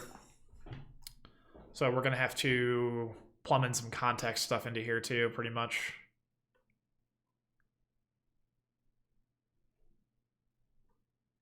Okay. We no longer need the I value in here. Actually, no, we do. Hey there, good to see you stream again. Yeah, it's good to be back. Yeah, I've done a few streams the past couple of weeks, but pretty sparingly for sure. I don't think I'll have time next weekend. My brother's gonna be in town, but I guess we'll see. But certainly, I've been hacking on stuff for a couple of days, and I wanted to share with you all. So yeah, thanks for stopping by. Got an email. Interesting. Hang on one sec. Who emails me? I'm on a Sunday. Oh, sweet. Okay. That's something we can do on stream, actually. Hang on. Cool. Give me one sec. So we have a... I'd have to sign into my Garrett account. I just got a code review request, so I'll check that out. We can do that. Cool. Give me... Let's see. How do I do this on stream? I guess probably show... All right, give me just one sec. I'm going to try and set this up really quick.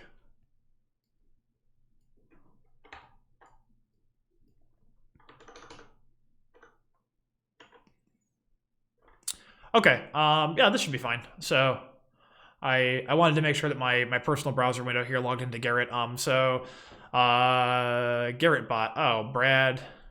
Hang on, who sent this? I thought Brad sent it. Oh, Brad gave it a +1. And added me as reviewer. Ah, okay, cool. So Dimitro, yeah, Dimitro was working at Tailscale on ETH-Tool stuff. So let's see here. ETH-Tool link settings, speed unknown. iOctal interface, speed constants. Yeah, okay. Speed unknown.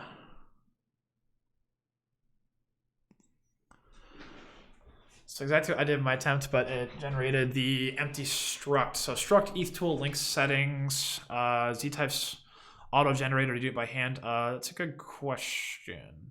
Speed unknown, -1. Are the command value constants already generated? Yeah, so we're trying to do ETH-Tool link settings here with an iOctal. Pretty nasty stuff. Oh, okay.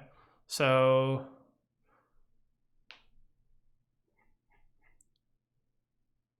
This looks correct to me, I suppose. Like my one question would be what Brad's question is, like what's going on with this exactly. Otherwise this seems correct, but we'd want to expose a helper as well for dealing with this. We want to expose a helper for setting the ioctl here instead of doing like unsafe pointer YOLO tricks. I think right now the tail scale code that's doing this like has some like manual ioctl shims, which you definitely don't want to do if you can avoid it. So Cadent, thank you for the follow. Appreciate that. Welcome to the stream.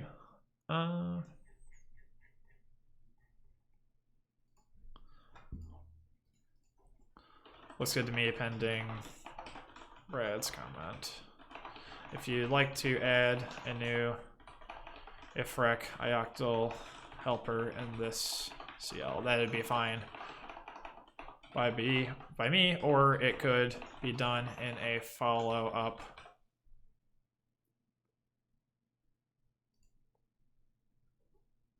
Cool. Yeah, this is pretty interesting. So if we go to the tail scale repo, I can actually show you all where this conversation was spawned. So I can close this window. I end up with my hands in all kinds of weird networking issues. So I got tagged on a thread here because they are working on, link speed. Okay.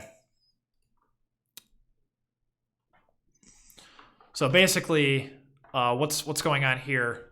ETH2 command like manual copy of this struct, and then for now manual ioctl YOLO with the union and such. So I suggested that we get this upstream because doing this by hand is pretty error prone. I think at a glance, at least, this looks mostly correct, but there's no guarantee. Yeah, 40 bytes. Like I'm pretty sure this is wrong. Like I think it depends on the architecture, but.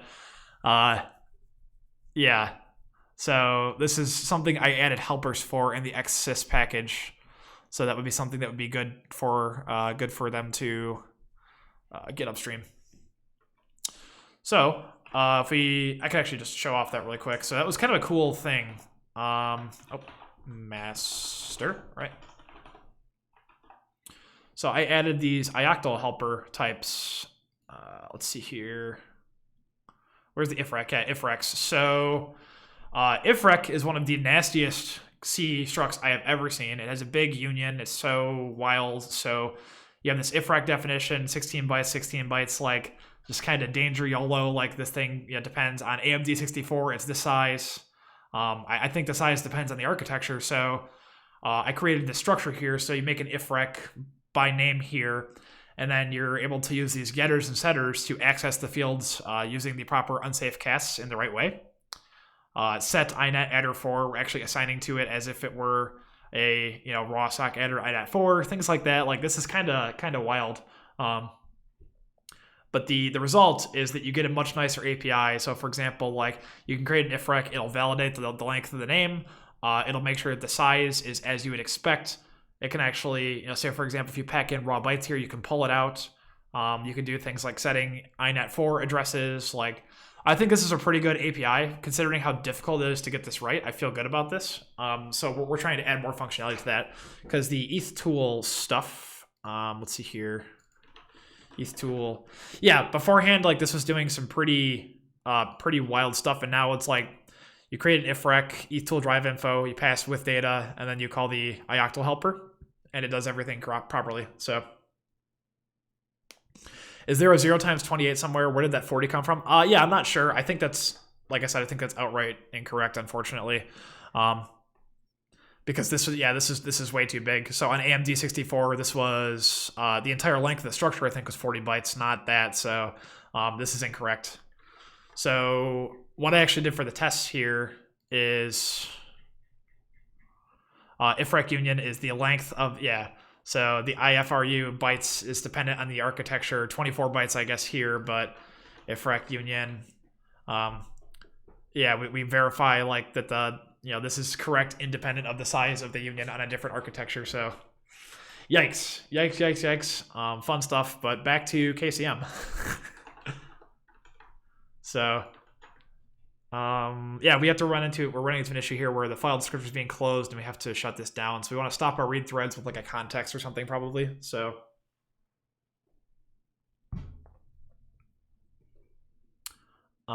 Let's see. So go test, yeah. Cool. Failed to wait, bad file descriptor. If I don't do any sleeps here, does it still read in the same order? Yes, it seems to. Okay, that's cool. So it appears that the kernel is fanning these out in order always, which is good, because that means we can write a deterministic test, which is nice. What happens if I send double the length of the buffer? I think this would indicate twice as many messages, right? Oh, short write, because, oh, hard code.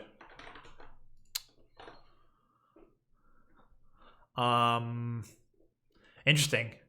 So long ones, twos, three, four, huh.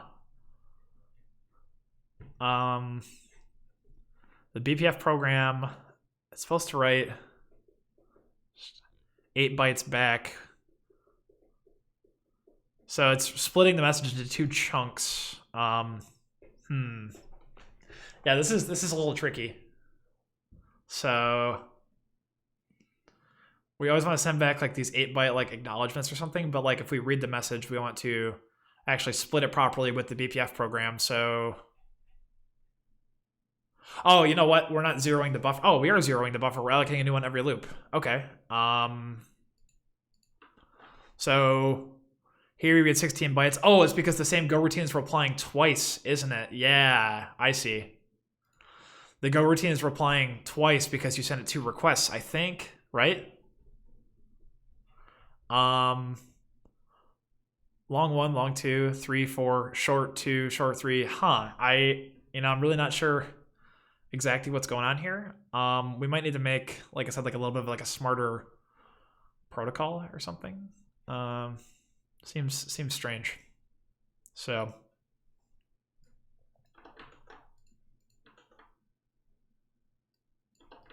I'm not sure I understand that behavior, I guess. Because if we were doing 8-byte chunks before, it was totally fine. But I think probably what I'll do is I'll write this basic test, and then I will exercise the other cases. So let's see here. The number of KCM sockets, and then, n bytes. 8, right? So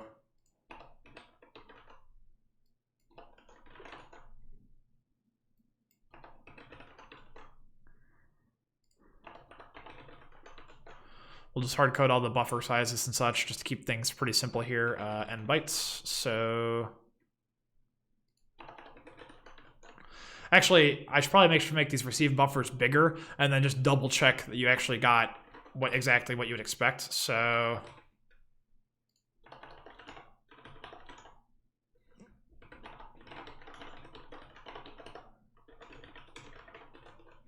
read wrong number of client bytes.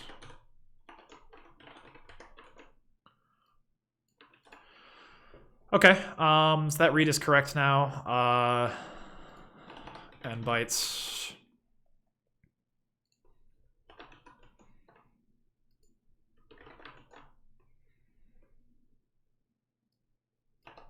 T.fatal_f, read wrong number of server bytes. You load the eBPF program, but where is it attached to something? Just loading it does not trigger it. Yes, correct.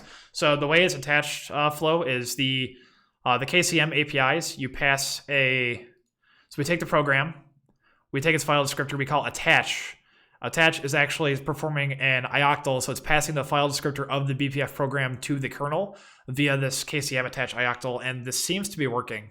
So as far as I can tell, this is correct, but we're going to write more tests to validate all the behaviors of this package too. Like, this is just going to be like a simple, like, multiplexing thing. I want to have a couple clients. You didn't see that? Yeah, okay. Cool. No worries. We're going to have a couple clients and, like, a couple, like, KCM connections on the server side, but I want to test, like, the multiplex behavior of this basically at first is kind of my goal. So let's see here.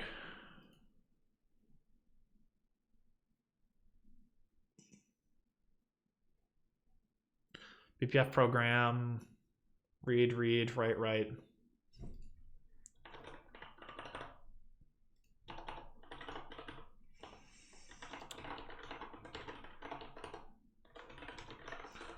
wrong number of client bytes.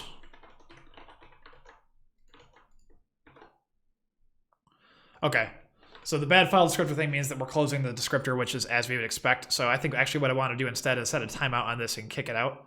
Like that's the usual way we do this sort of thing. So we want to add methods to do that. Basically stop everything you're doing, you know.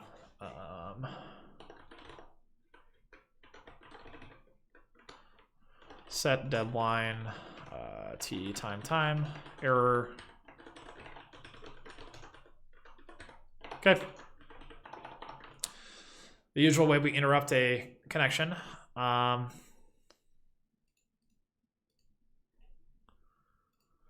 then we're going to use some error groups in here, I think, to coordinate all of the concurrency going on.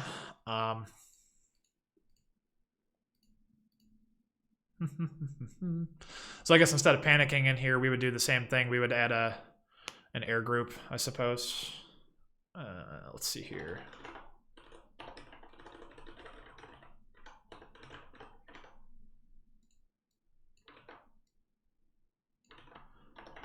Okay. So we do this.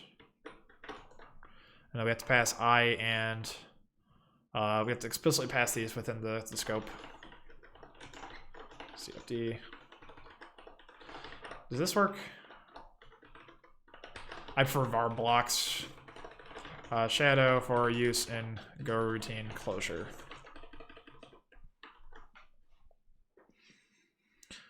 And then all these panic Fs can be a return format error F instead, which is a little more friendly, I suppose. Return nil. This will be reachable, so for, let's see here.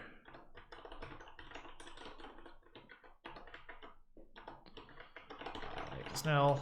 Return.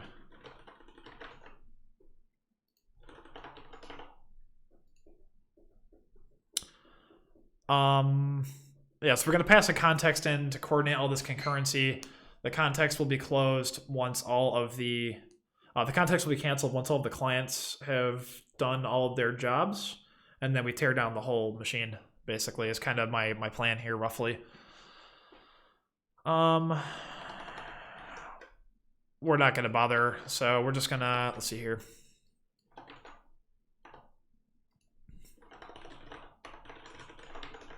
Context with, we'll give it like a fairly long timeout, like a 10-second timeout or something. Okay. And so the way this is going to work probably is you're going to get an interrupt here after you read. So actually, this will probably be the correct answer. So we're trying to read the entire time, and then once all of the clients have read all their bytes, and those complete, will context error. This will terminate all of this machinery. This is going to be another one, so e.g. go.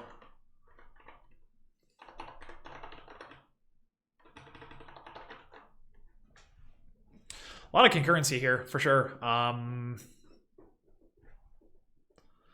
So let's see. We're going to need a nested wait group here, actually. Or a nested error group. Kind of funny, but actually with the context, right?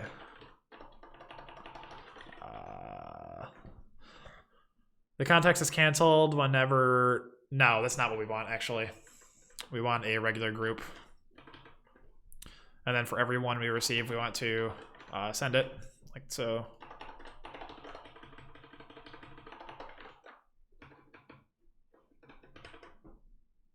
And then when the listener is closed, we do the same thing. So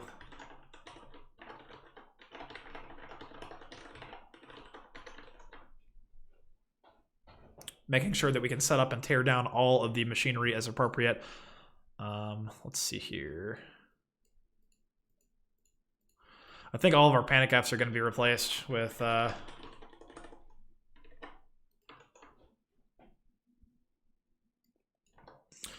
failed to attach to KCM. Failed to wait for client's termination.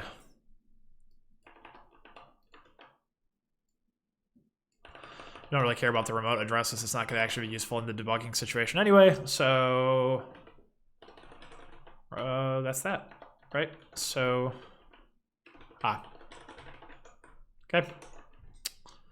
And then we, spin up a couple of client go routines, and then we wait for the whole damn thing to tear down, basically. So this is managing its own group of concurrency, which you have to wait for. These are all concurrent, which we have to wait for, and then these are going to be concurrent as well. So I equals 0, I is less than 2 clients, right? So I think I'm going to refactor this test somewhat. It seems pretty dense at the moment, 150 lines with all this logic, but we're going to factor helpers out and such. Just make it so it's a little easier to follow, I suppose. Oh, cool. New blog from Z on Nixflix. Sweet. NixOS is something really cool. I want to do a blog about like the home lab stuff and such, and that's something I've been meaning to do for a little bit. So we're going to get back to that. Hopefully, I guess really I should do my GopherCon CFP first. That's probably got to be the bigger lift right now. But once I do that, we'll get back to more fun stuff too. Paragraph. Okay.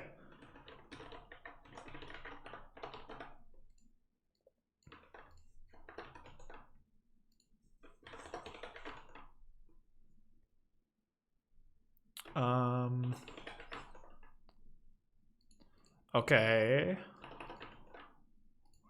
Defer, close. This is an interloop, so this needs to be a J. Yeah, right. Okay, 129. Function literal, which doesn't return an error. Yeah, that's the problem. Okay. So, basically, once all these clients complete, we're done. I mean, we just want to verify, basically, that each of these...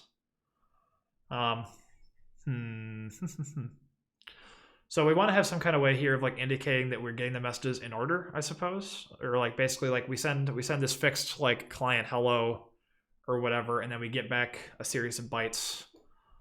So we want to see which KCM socket is talking to us and which like what the sequence of messages is. So we would expect 1 2 3 4 1 2 3 4 1 2. Or I guess probably what we can do is we can just do 12, make it even. So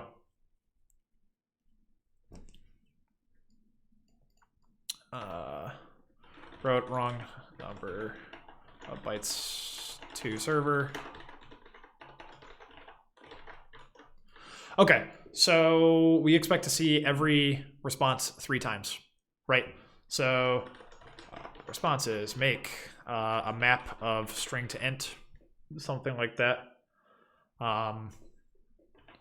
It's gonna have 4 buckets, and then we put the response in the bucket. So kind of silly, but response is stringify plus plus. Does that work? That does work. Okay. And then we show the responses we get. So I'm not waiting, am I? We're gonna have to do a whole bunch of cancellation logic on this too. So failed to run. Failed to run.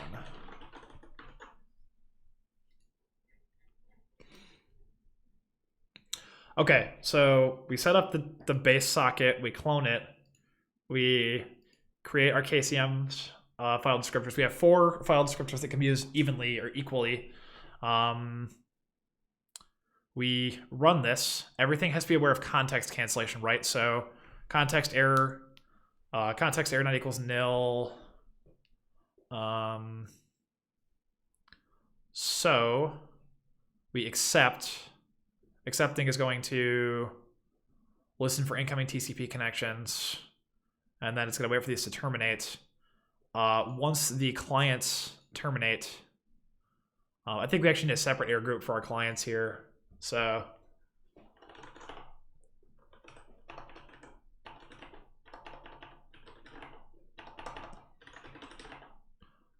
error group.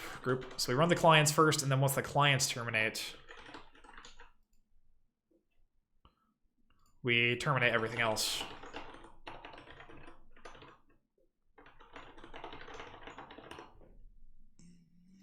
Failed to run server, and this is going to be failed to run clients. Failed to run clients. CEG. We'll do CEG and SEG for client and server error group. Okay, so basically the way this test goes is a whole bunch of like setup. We got some boilerplate here a little bit, but ultimately, I'll close. We gotta make sure we close everything at the end. Defer CC close. So we create our KCM socket. We create our TCP listener, we clone our KCM sockets, we attach a BPF program, we run everything. So the context gets passed in. The server here is going to read connections. It's going to write back bytes that indicate like who sent it, basically. So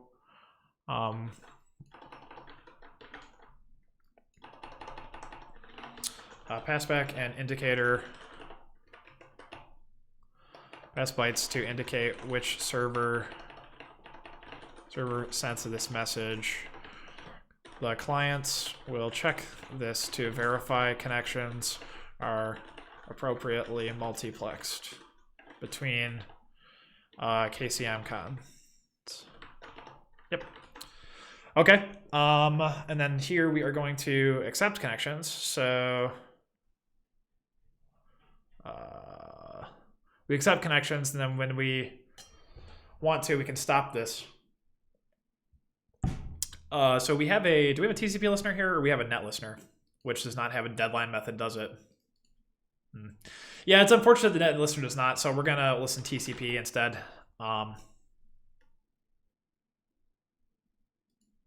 Because we actually want the deadline method, net TCP header. If I do a nil, will it just give me a default, I think? So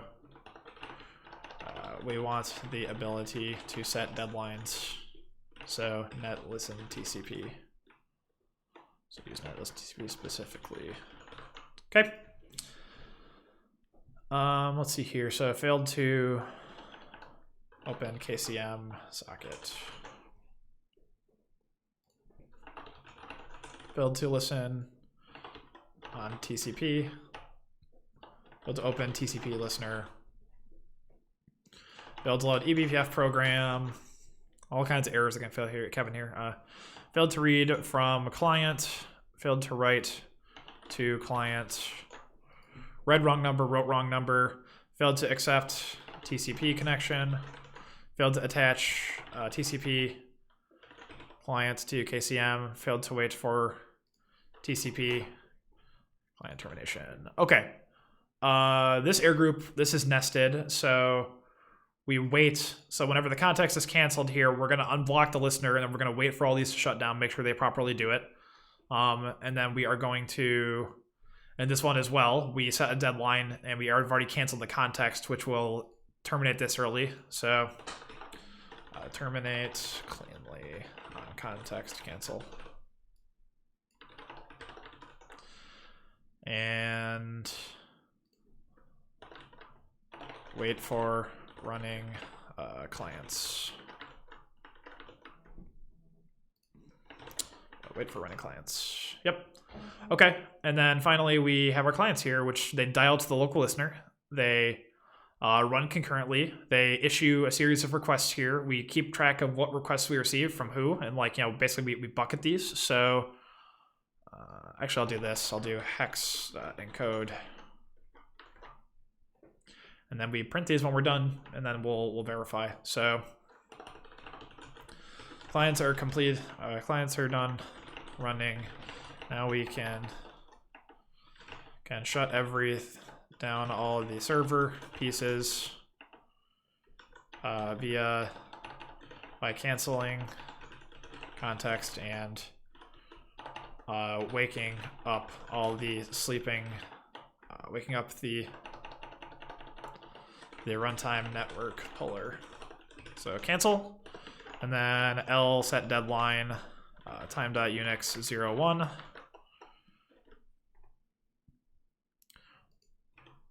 by setting past deadlines on all the connections, all the sockets. CFDs, L set deadline. Let's see here. Time.unix 01.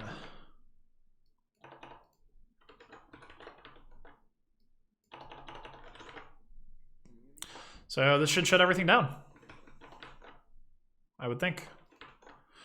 Okay. You're gonna add Rust to the block terms for my stream. What's up, Dominic? Yeah, so that works. 2, 2, 3, 3, 4, 4, 3, 3, 2. Oh, interesting here. It's not quite what I would expect, I suppose, but 5. Oh, you know what? It seems like it's distributing differently. Oh, because of the concurrency. That's probably why. Oh, and now something's stuck. Okay. Just finished dinner. Nice. Good deal. So when we run this without concurrency, it seems to work, and we seem to get deterministic number of responses from each, but otherwise we don't, which I guess makes sense, probably. Like, the clients are racing each other ultimately to connect to the server.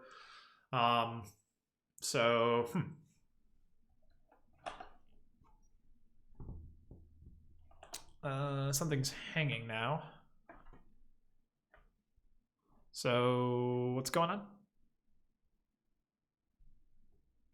Still stuck. Okay.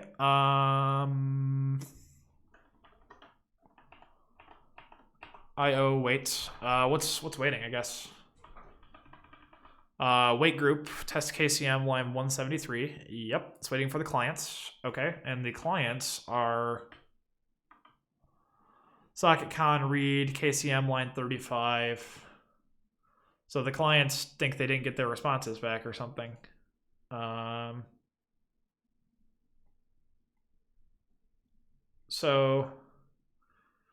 is one count 4 and other 2? Yeah, that's what I was just talking about. So I think what's going on here is that so now this is pretty okay. There we go. Yeah. So see what's going on is it looks like these are, depending on the clients talking to them, they're kind of distributing differently. So it would seem that, like, you know, sometimes, you know, each client is saying 12 messages, which is correct, but ultimately they're talking to different ones. And it seems like there's a little bit of non-determinism in here. So 6 plus 5 plus 1. Yeah, but then the second client's hanging for some reason. So there's something about this that doesn't seem quite right. And I wonder why.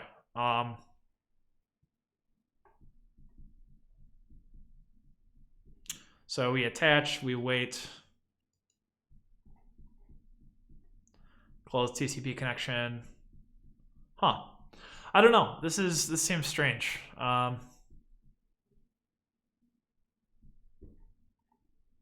So there's some kind of non-determinism in this test, and we need to figure out why. So, okay, I'm gonna make this smaller so I can actually read the stacks. I apologize, my friends. Let's see here.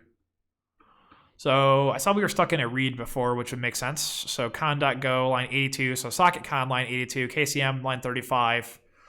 Presumably that's our client. Why is it still waiting though? Like, did it just not get all of its responses? Is there something racy here? Oh, hang on. You know what? I'm modifying this map from different Go routines, aren't I? So that's wrong. Not that I think that's the immediate issue, but that's still incorrect. So, yeah. So, oh, never mind. The map is per Go routine anyway. So, never mind. Yeah, there's something subtly wrong here. So, test.count 10.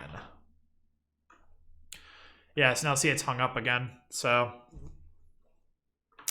no data races apparently, but yeah, it's still just getting stuck in the reads for some reason. KCM test line 79. So yeah, these are waiting. That makes sense. We want that, but so the servers are not terminating because the clients are not terminating. So what's going on with the client then? Why is it not?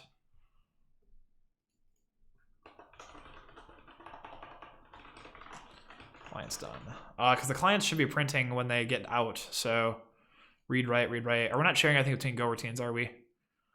Local connection. That's unnecessary. Local connection, write, read.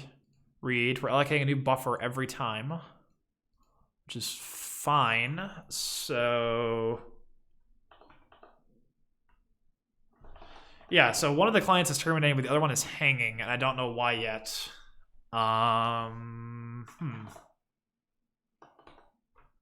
Okay. So line 79 once again is that. So which go routine here? KCM waits line 69.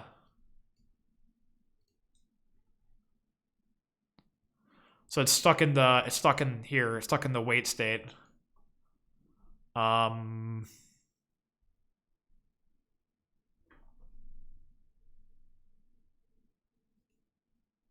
Okay. So it seems that this is perhaps not deterministic somehow.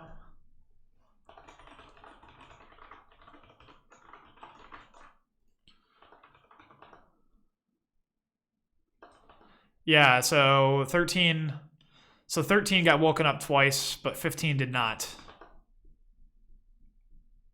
So for some reason, we're not necessarily getting woken up again by poll, and I'm not really sure why. Is poll one of those things that's like globally, like, is this mutate global state somehow? P-poll. I guess that's my question. Like, do we need to like coordinate all like a poll set for? Oh shit, maybe that's what it is. Maybe all the clients need to share the same poll state. Print the poll error, yeah.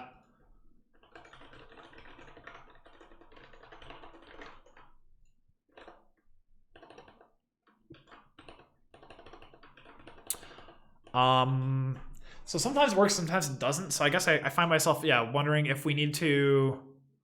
Is the typical way you use, like, if you use poll with a non-overlapping set of FDs and do multiple calls to poll, is that fine?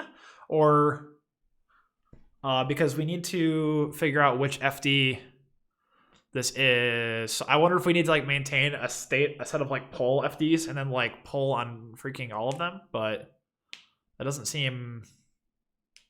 I don't know. This is tricky. I find it interesting that one of them is consistently finishing and the other one is not. So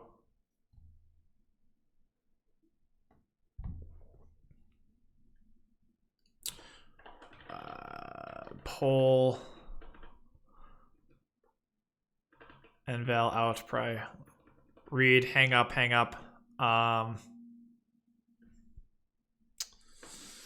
Let's go take a look at that example again.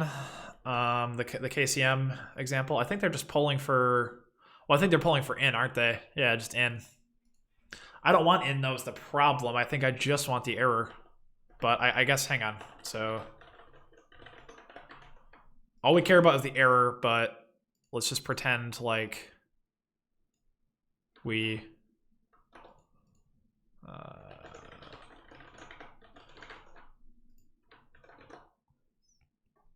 Nope, no good. I was hoping that would work, but it doesn't seem so. So 17, 9, 25. Oh, hang on. So maybe.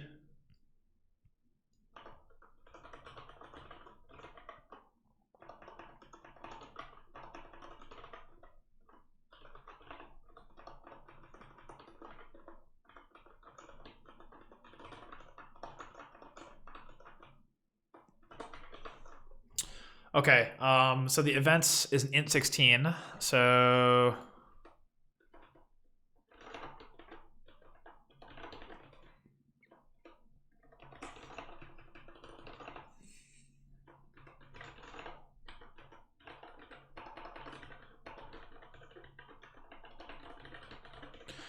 just for debugging really quick, I want to see like the bit masks here. Okay, let's go. Sorry, I apologize. I forgot to zoom in for you all.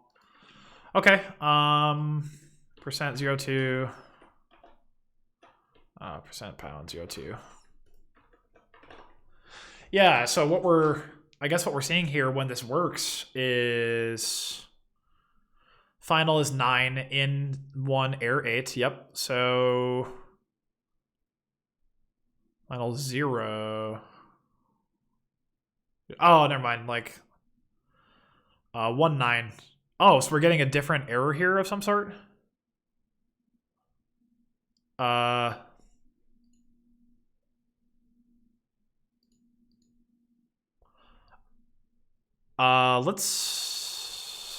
This is, yeah, so this, I think poll is returning us something different. How does poll interact with signals and Go? Yeah, Dom, I'm not really sure. So this is something we're struggling with at the moment because basically we, in order for this to work, in order for us to figure out when this is done, we need to get an ePipe. And basically, like, we are telling the runtime network poller to put us back to sleep for a while. So I'm not totally sure, to be honest with you, but this seems like this was on the right track, but with concurrency now I'm suspicious. So okay, so 0x19, so what's 0x10 for poll, right? Unix poll error 8 epoll hup. Epoll hup? Oh no, hang on. So poll error poll hup hang up. So under what circumstances is a poll hang up returned?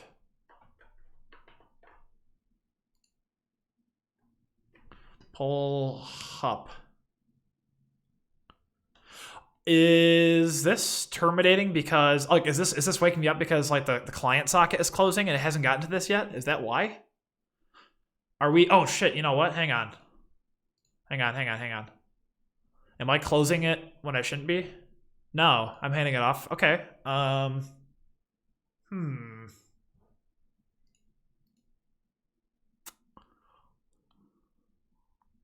So what does poll hup mean?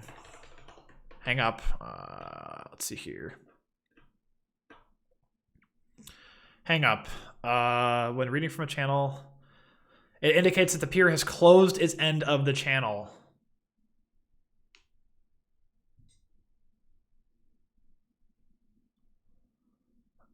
Okay.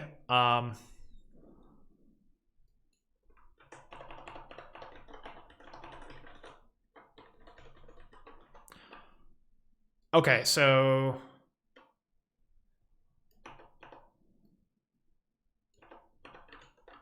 we just care about the error, so we want either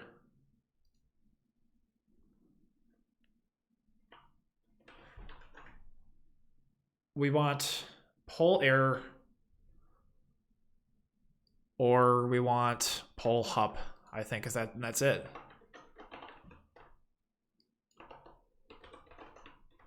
Does this fix it? Oh shoot, sorry.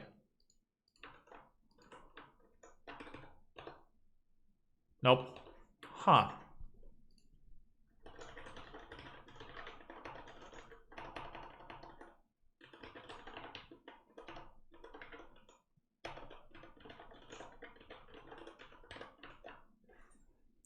You hung up? No, you hang up. Hello, babe. I can't believe you hung up.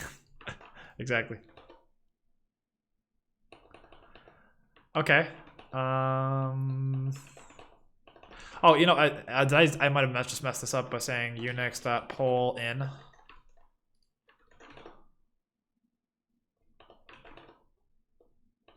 Okay, so yeah, so this time around we are seeing 9 is equal to error, right? Or no, it has this in the bit mask, so no poll error wait.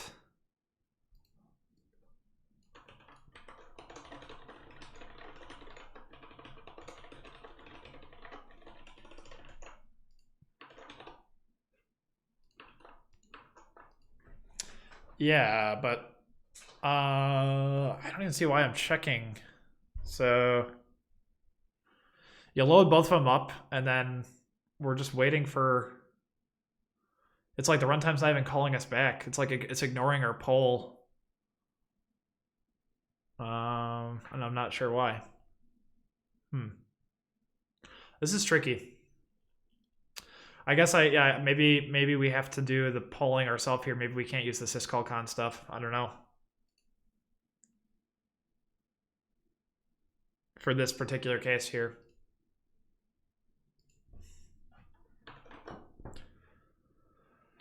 Yeah.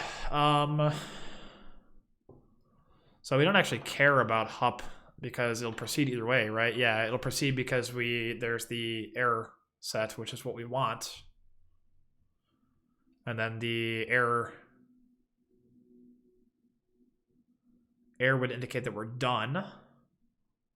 But yeah, we're just not getting called back, which I don't understand why quite yet. Yeah,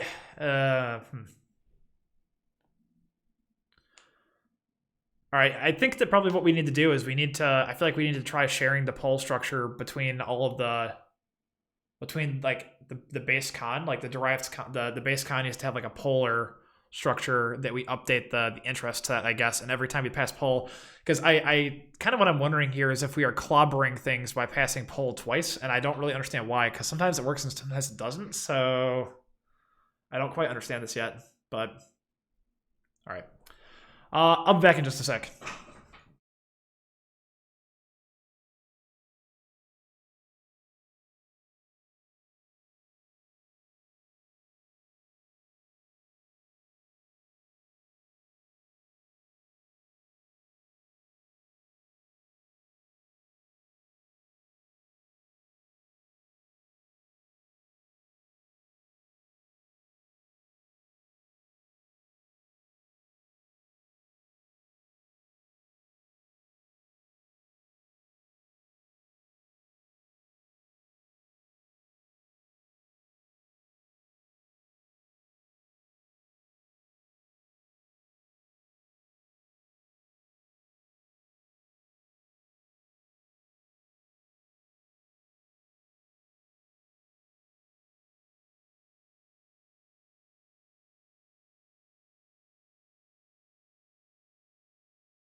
Okay, so yeah, this is a weird one. Hang on, what is, just out of curiosity, what does writability do instead of read? Same problem. And then control doesn't give us any callbacks, so we're stuck. So yeah, this is a tricky one, gang, because I don't understand why it seems to work sometimes and other times it just doesn't, you know? It seems like when it doesn't work, we get the hang up, which is okay, but if we get the hang up, then things just...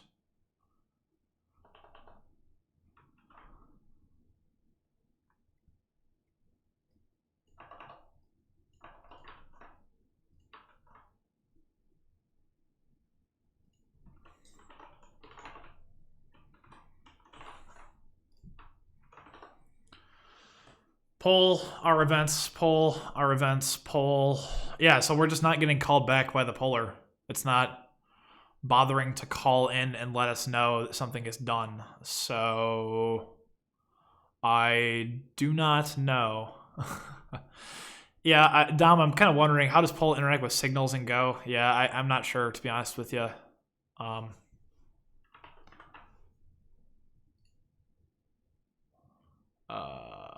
We need, here we go. So epoll set. Yeah, maybe we should try epoll. It should include a thread to monitor errors raised. It's be done by placing each TCP socket attached to a multiplexer in the epoll set. Yeah, so a signal wakes up poll right and the Go schedule uses signals. Oh, I see what you mean. Possibly. But also what's happening here is these are all non-blocking sockets, so poll is returning and just telling us nothing happened and we wait. So like you see here, we call poll returns and says nothing going on, poll returns our events 1. But in our interest set, we're only going to register for that, so.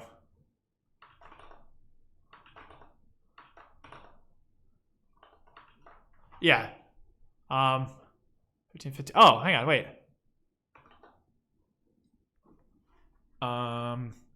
Okay, this is confusing with the map output, so I'm going to hide that really quick, I think, too, but.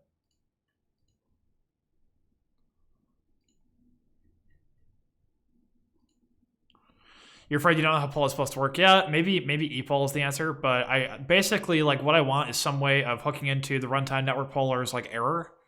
Like RC, if there was like an error function here so I could get the poll error, that would be nice, but I I don't know. I guess maybe we go do some splunking in the standard library for a little bit. I don't think we're going to finish this today for what it's worth, but...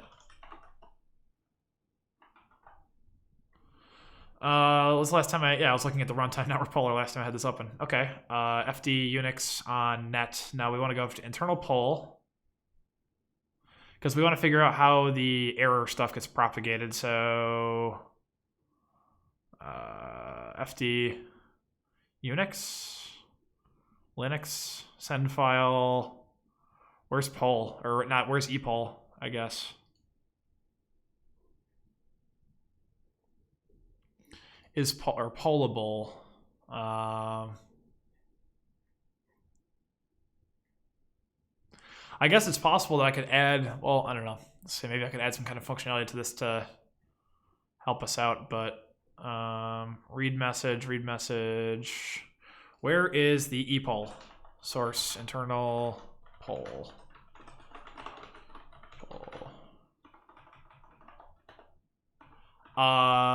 Excuse me? I thought for sure it was epoll backed.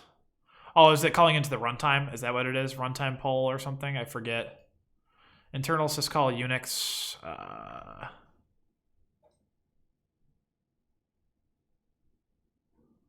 Linux, pipes, splice, Linux errors, IOVEX. No, splice. Splice is tricky too, but we need some way of reading the poll error, and I don't understand how. So FD, okay, so poll FD is the base type, I believe. Sock options on Linux.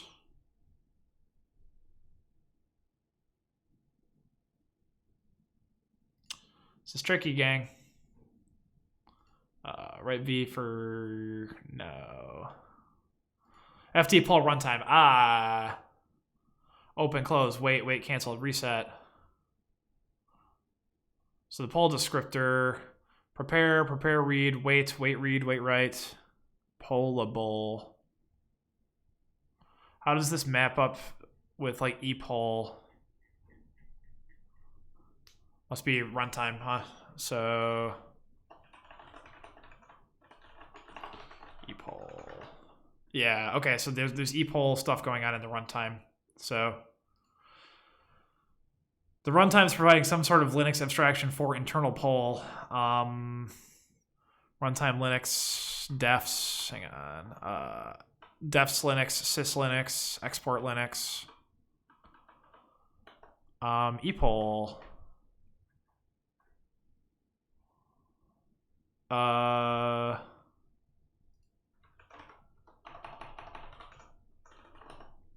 Poll error. Okay, so the poll error.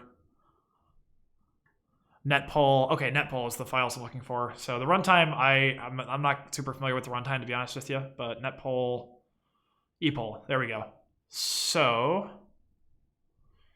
epoll create, epoll in, out, read, hang up.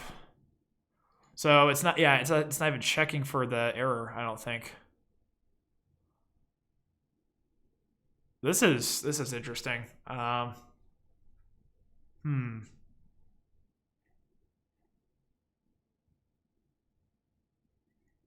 FD events to run list. This is going to wake us up if we're epoll error not equals 0. Oh, so epoll error. So the epoll error indicates a read. So wouldn't the socket already be attached? What's the problem here anyways? Casey, I'm doing something special. Yeah, that's what I'm not sure of, Dom. So the problem is that taking a step back, if we remove this and we just try and query this, I don't think this will work, I believe.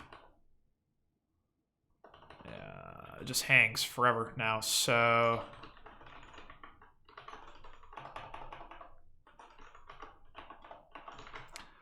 oh,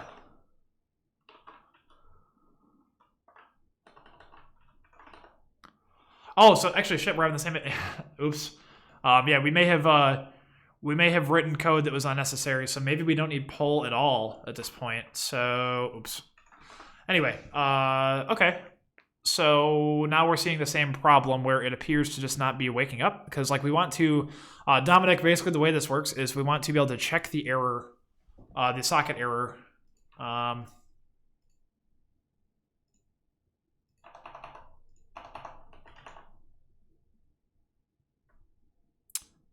Well, now we're returning true no matter what. We're treating the error as terminal anyway, so...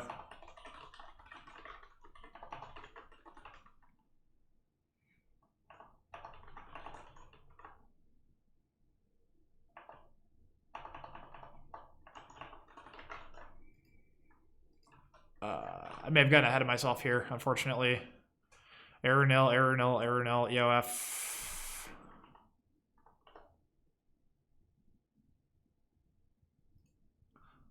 Oh, so hang on. If error equals nil, then we want to not ready, I think.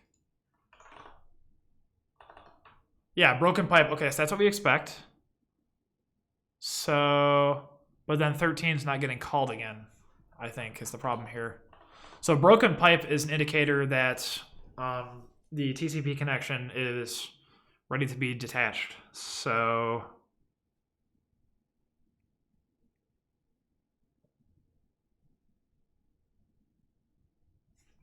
what in the world is this music?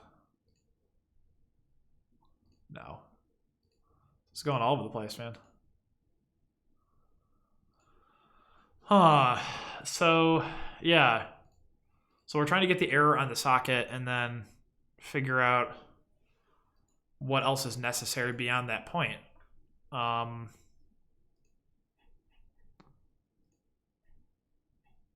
Once we get the TCP connection, not the TCP connection, yeah, the KCM Linux, let's see. In the test, we dial a client TCP connection, we write, read, do this back and forth. And then we're getting hung up somewhere. We're not printing out, like this isn't terminating, unfortunately. I'm not really sure why.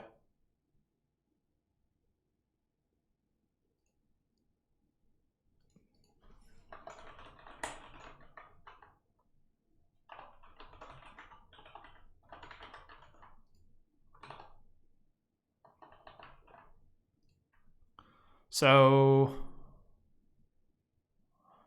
3, 4, 5, 6, 7, 8, 9, 10.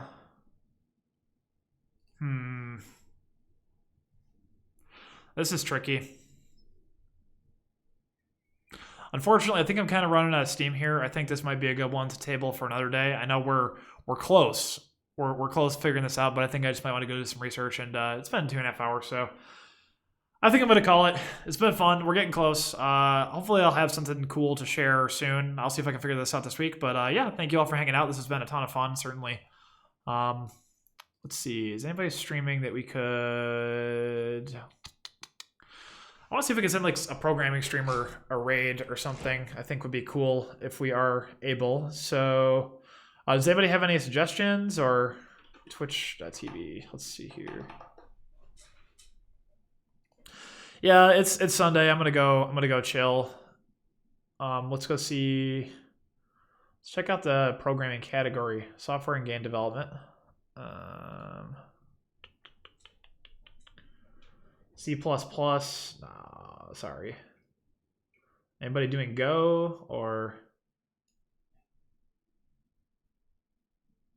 time for lunch here? Yeah, enjoy. Here's somebody writing some Go. I think.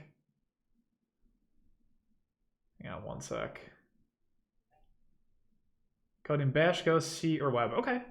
You know what? I think I'm gonna send this over to RWX Rob. I've never watched RWX Rob before, but it looks like he is writing some Go. Yeah, so it should be cool. Let's go send a raid over to. Oh, what happened to my Twitch? Let's see here. Raid channel, RWX Rob. Cool. Yeah, thank you all so much for hanging out. I certainly appreciate it. This has been a ton of fun, and I appreciate you all for sticking around with me. So thank you very much. I'll see you over at RWX Rob's stream. All right, bye now.